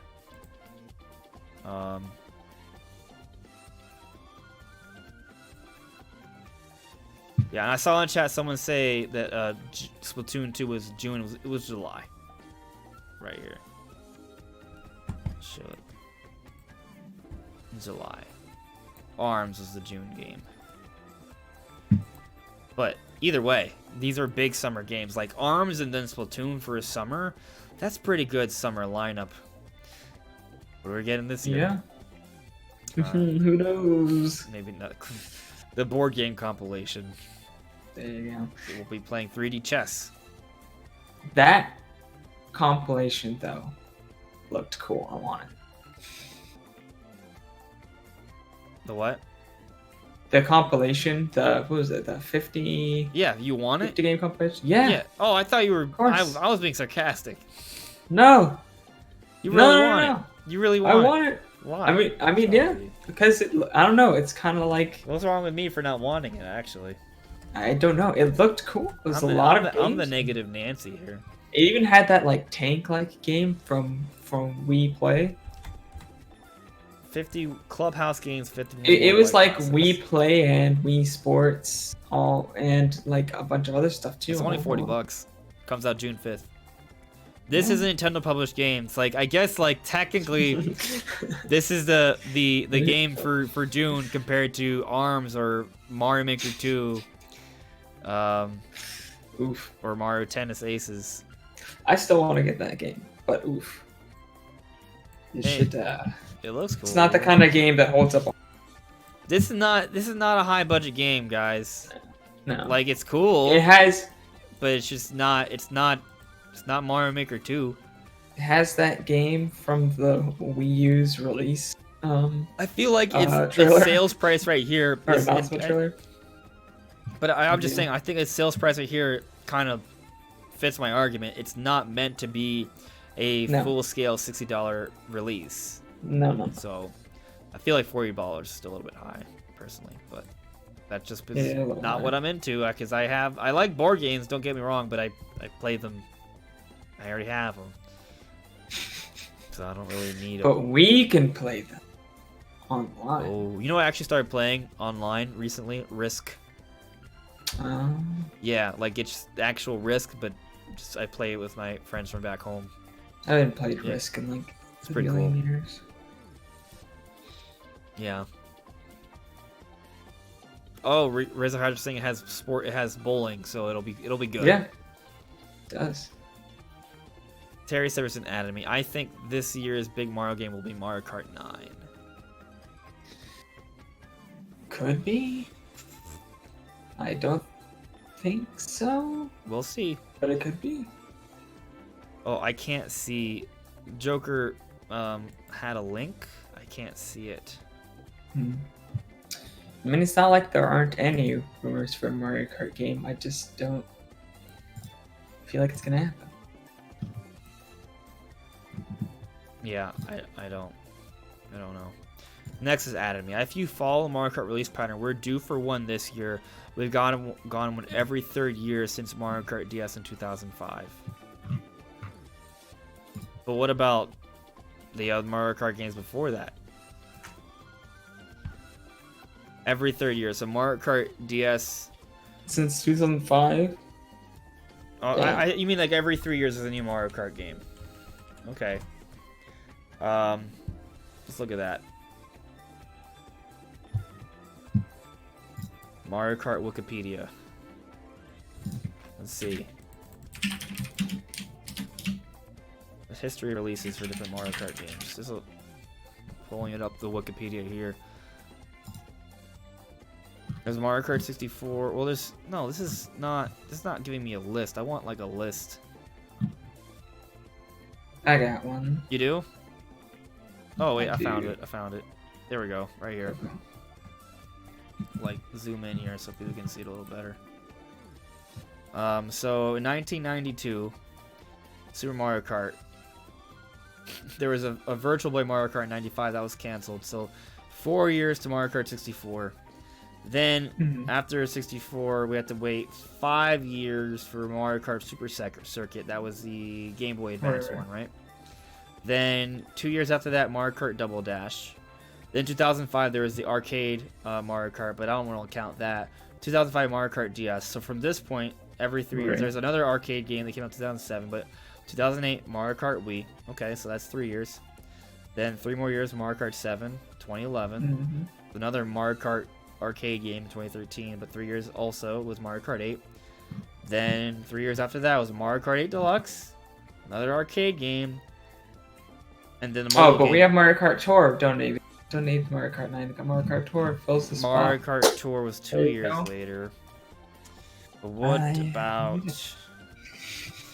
Well, hey, there is a history of some kind of spin-off Mario Kart game coming out a year before a new one. So there you go. Yeah, I mean, like, I think it's not that there hasn't been enough time, because the Mario Kart team finished with ARMS in 2017. They had DLC updates, though, for a little bit. But yeah, they've had enough time to make another Mario Kart game. So, it could be right around the corner. Could be. Technically, it's been, 6 years since a full new installment in the series, so. Apparently. Tony Zadamy saying, attention, Nintendo's been hacked. There's tons of reports floating around Twitter. Change your password and enable 2FA now. Warning Twitter. Damn Twitter. Oh my god, guys, Twitter's on fire. Ah! My Twitter doesn't tell me this. My Twitter's not on fire. I don't see it. No.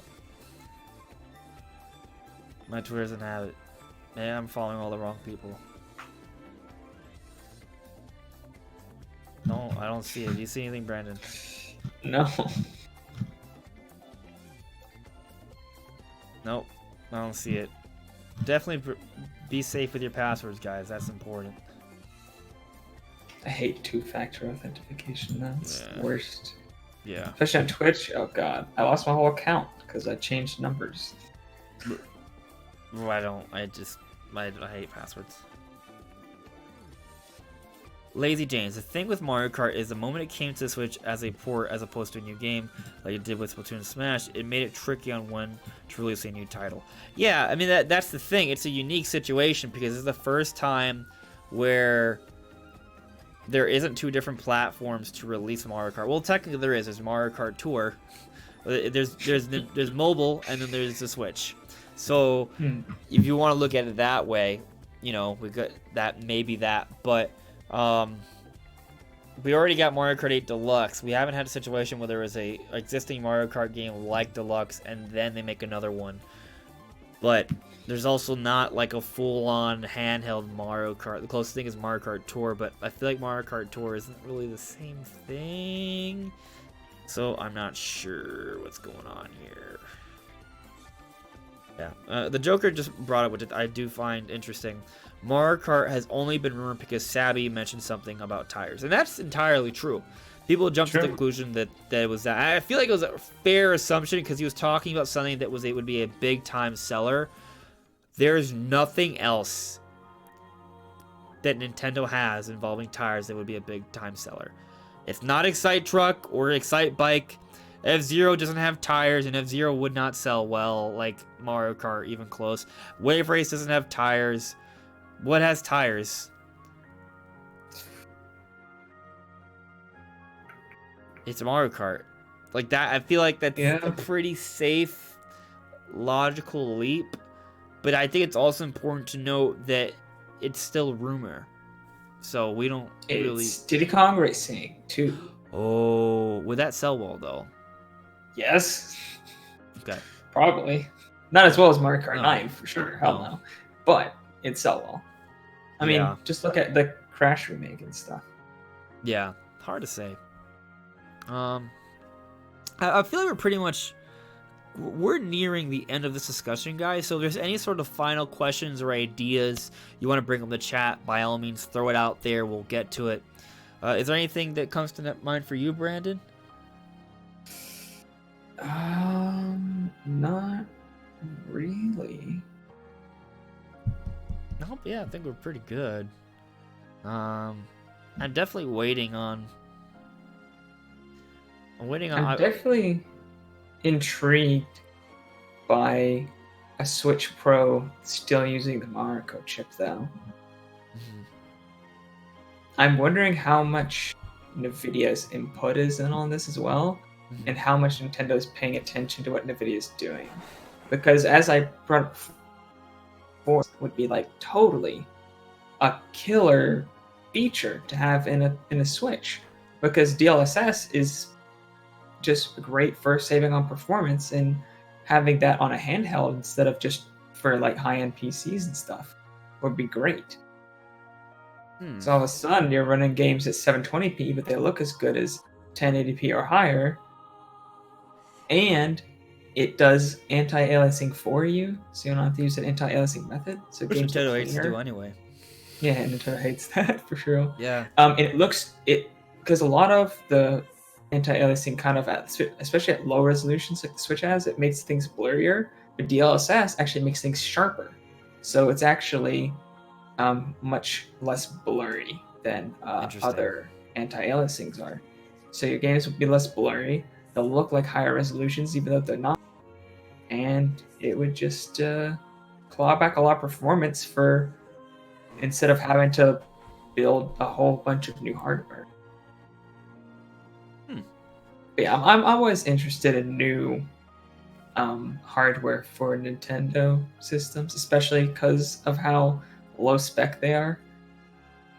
So that just has me intrigued, because I always thought that they would move on to for Switch Pro, that they would move on to a new chip. So if this is the same chip, maybe slightly enhanced over what we have before in the revised Switch and the Lite, that would be very interesting. Because if and maybe instead of just going out pure hardware, they're doing more special tricks to get better results instead, like DLSS. It would be cool to see. Like, how likely do you think it is that we'll actually see that in a Switch likely version?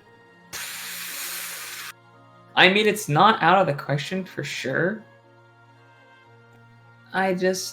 It doesn't feel like a very Nintendo thing to do, which is why I'm kind of like about it. But I think NVIDIA might be like, hey guys, this could actually be really good. I think if NVIDIA gives them input, they might do that. But I don't think Nintendo themselves would actually think about something like that. I'm not sure. Did I exit the podcast? I think I did.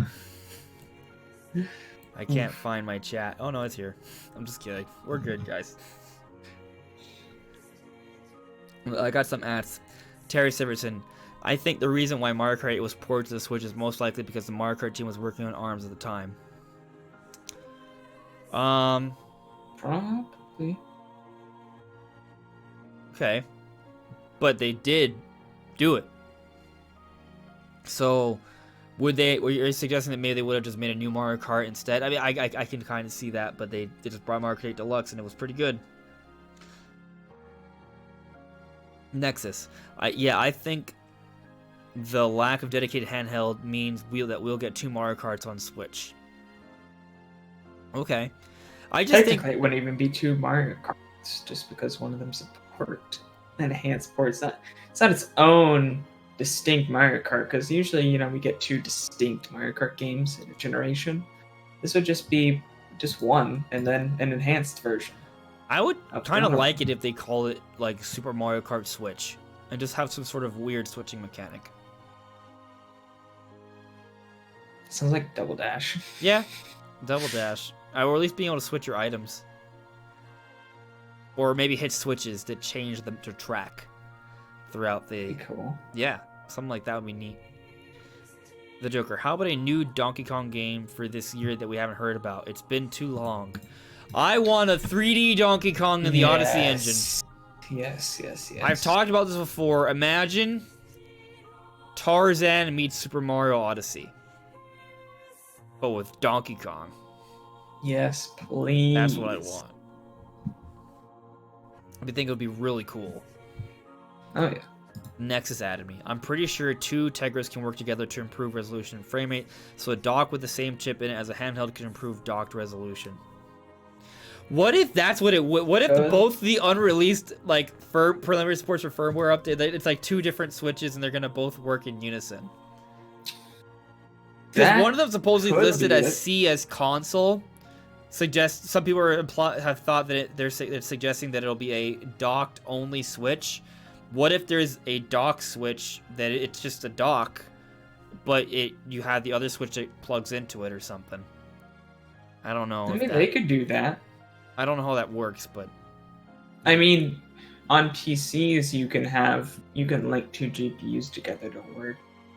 You typically don't unlink them and link them back though. At this during a game, so that needs some kind of new programming and technology. I guess the second one, if there was like a second chip in there, its job wouldn't be to run the whole game. Like the base switch still runs the game. This dock would just do other stuff like upscaling and things like that. That could be the case, especially if they had like an RTX one with the DLSS. But what he's saying is kind of just more like linking another GPU on it to work as one whole. So essentially, it would just work as a GPU that has more cores. It'd just be like doubling the core count to the system. That's all it would really think. Well, if you think it makes sense, you understand this stuff more. It could happen. I don't think that's what they would do. But I don't remember, think have Brandon, two Tegras in there were the patents so many years ago of the supplemental computing device. Yes, I just don't think it's going to be another I think it would be something else. Something like something that would more like what you were saying earlier, like an upscaler, dedicated upscaler. Mm-hmm. Yeah. And I would hope it would have DLSS, because that would be amazing. It would be pretty darn cool, especially if it enables us to get games like FF7 Remake or Resident Evil 4 Remake on there. Because there's some pretty games coming out, and the Switch, when they get ports, they're kind of blurry. I don't like blurry. So. Yeah. DLSS? So. Less blur. One thing we didn't really talk about is how some people are speculating that maybe a Switch Pro or whatever comes out next year and Breath of the Wild 2 launches alongside of it. How do you feel about that? It does feel like Breath of the Wild 2 is taking leaps graphically from that one trailer we saw. The one trailer definitely looked a lot better. I mean, I have a whole video on it, and sometimes I just go back and rewatch the video because it's just like, oh, I've rewatched so much better. Many times. Many times. I mean, I usually find a way to put the trailer somewhere in almost all my videos. So. Yeah. I mean, I could see that, I guess. Especially if it's delayed. See, my question then would be, would it launch holiday or spring? March. Exactly 4 years after. I think that's in the cards. What I would prefer to see, just my personal thing, which it would mean the Switch Pro would come out sooner, right? And the Zelda would come out later than we want. But what I would too much later. And if I got to play it, and if I got to play it on a Switch Pro for the first time, that'd be epic too. It would be pretty cool. But what I almost would like to see instead is give me Breath of the Wild 2 this year, pretty please. Pretty please.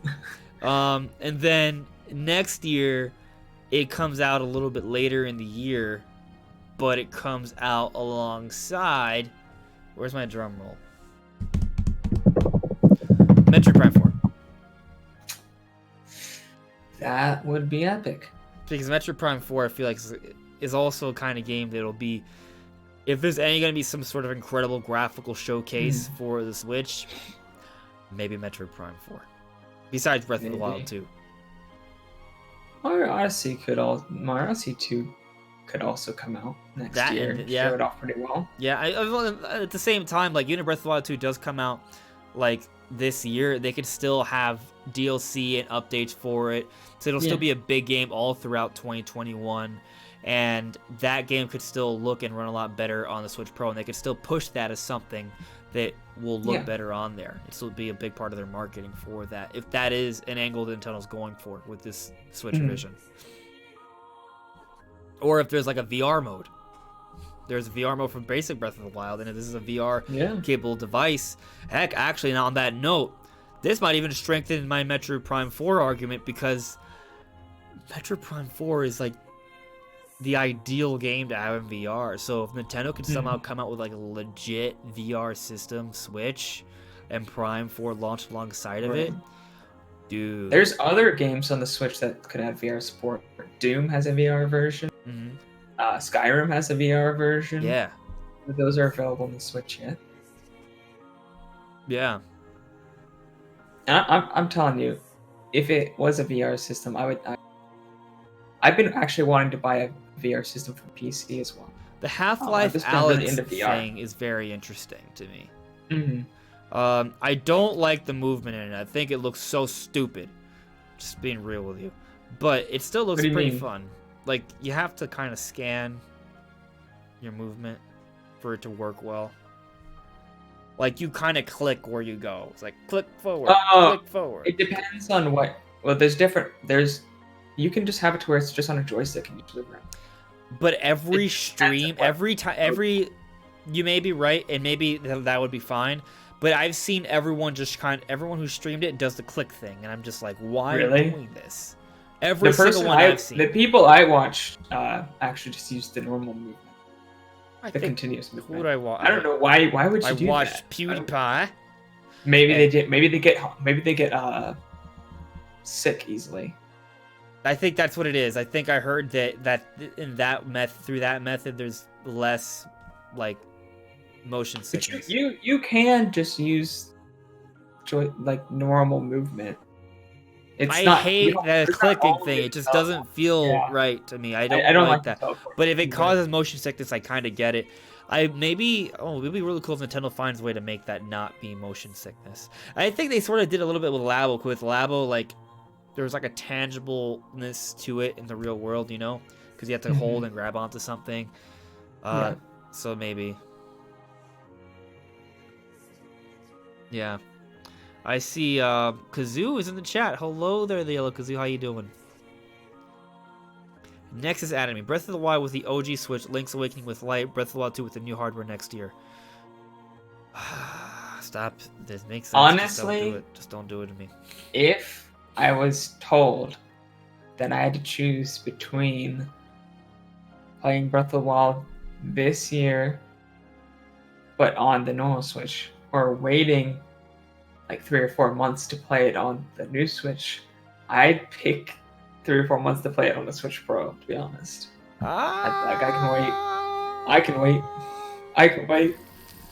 I'm a patient man. It would just be 4 months. No, I don't want to wait. I don't know. Yes.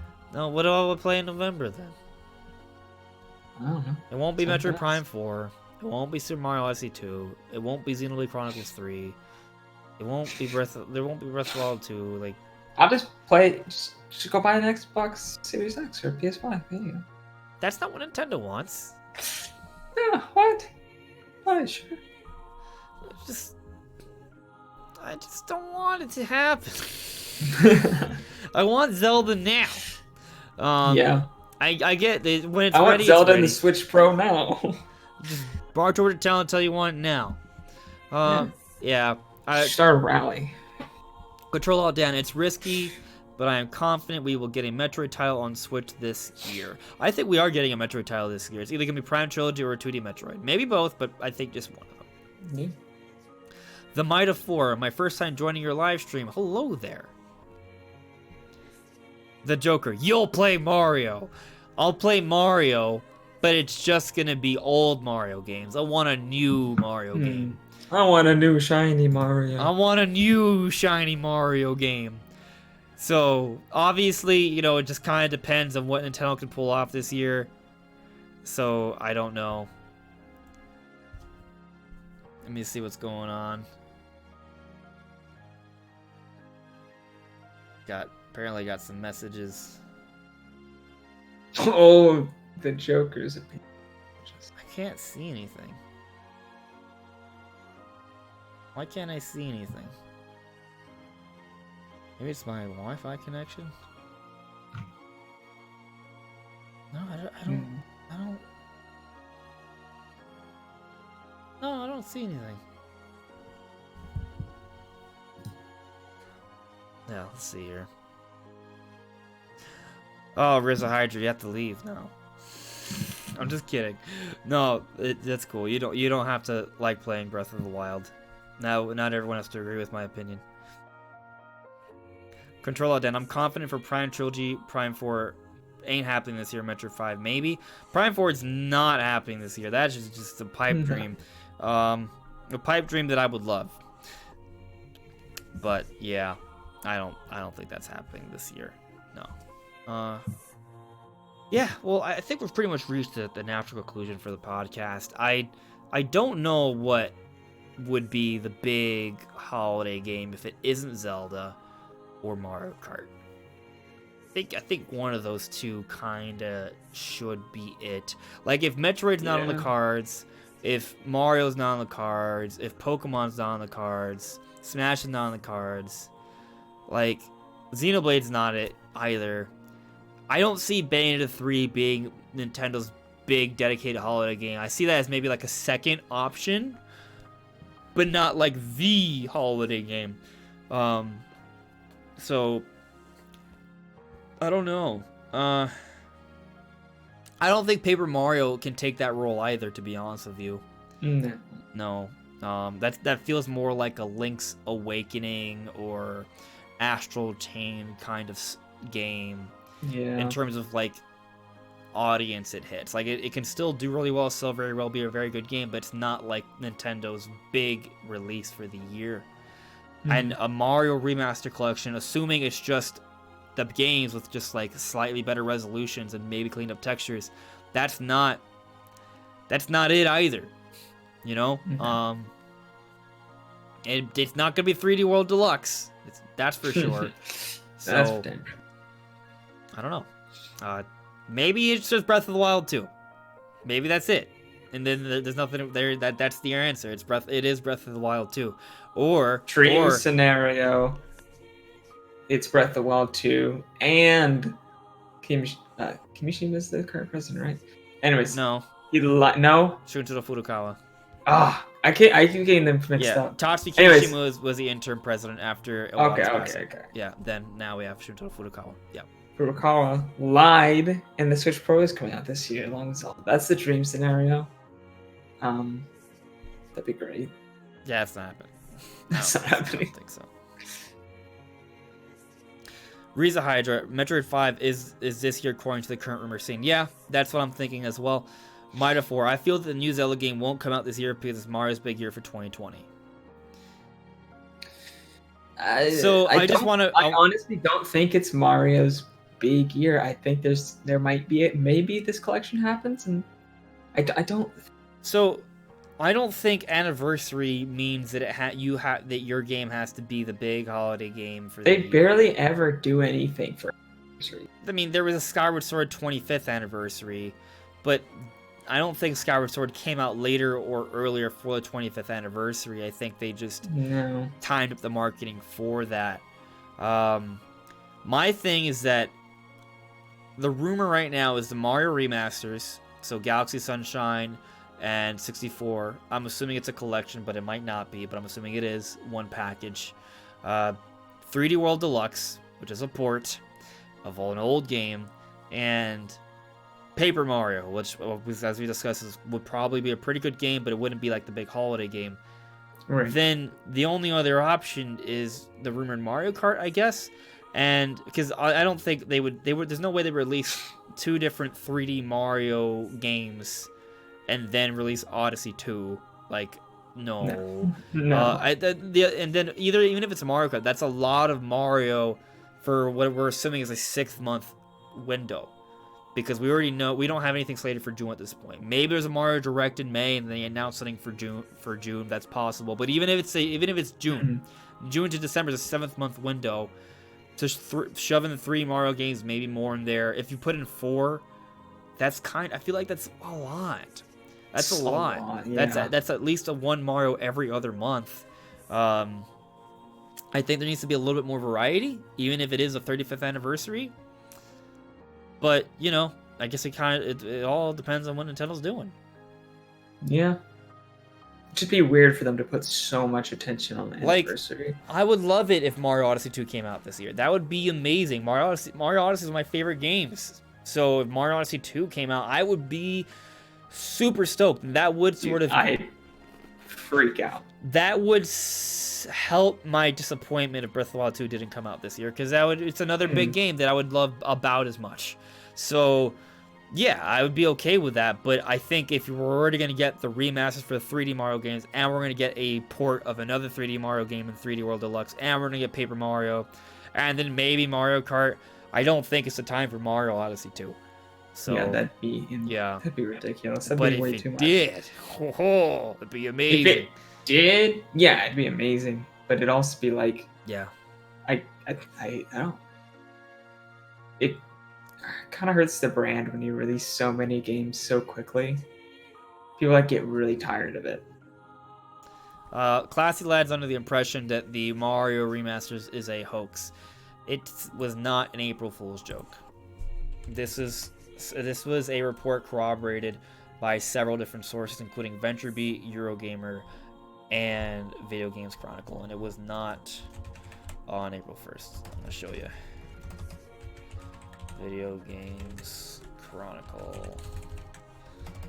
It's quite a bit after April 1st, and it hasn't been announced as April Fool's it was joke. never clarified. Yeah, the one it was on March 30th. That's when the news broke out. And April 1st was 2 days later. I don't think that's not how it works. No. Yeah. Yeah, I think this is just a plan. But it is still rumor, so take it with a grain of salt.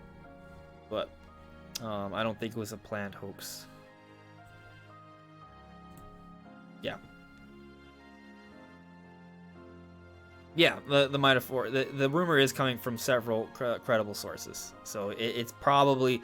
But even if it's a real rumor, plans change internally, development's fluid, so we can't say for sure if it'll happen or not, but I think it probably is happening.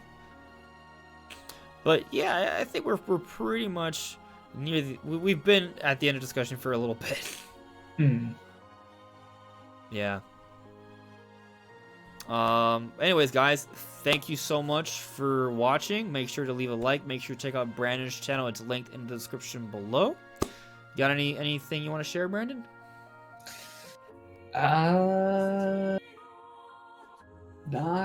No plans at the moment for anything on my channel, but who knows? Who knows? You know what? I've been thinking about doing a charity live stream, so I might actually do that. So stay tuned. That's just something I've been thinking about doing because I haven't done that one in a while. But yeah, I actually have quite a few videos that'd be relevant to the discussion that you guys can watch if you haven't seen them.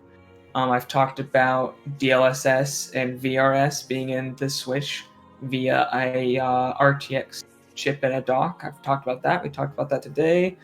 And several other of my Switch revision videos would actually be... I think you guys might find it a little bit enlightening about what they can do with that Americo chip. I've made several videos on its capabilities.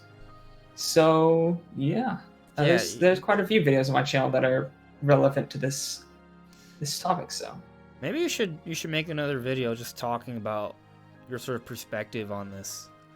And if you don't want to do that much work, maybe just clip out parts from your older videos and just sort of piece it all together.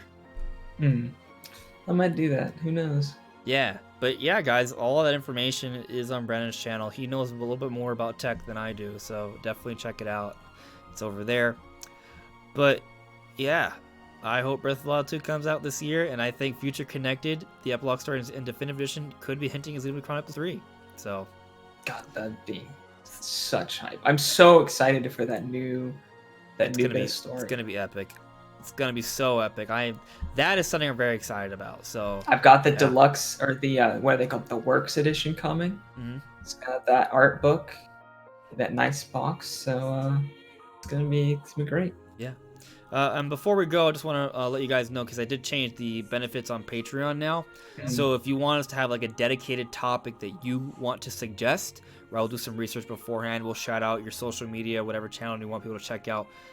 You can get that by checking out the Patreon, along with a few other benefits as well, like being a mod and things of that nature. So check it out if you want to help support the channel. But it's not necessary. You can still ask questions and stuff in the podcast as it is now. Yeah. But just letting you know. But yeah, anyways, guys, thank you so much, and we'll see you really soon. Stay tuned. We got content coming. Take care. Bye, guys.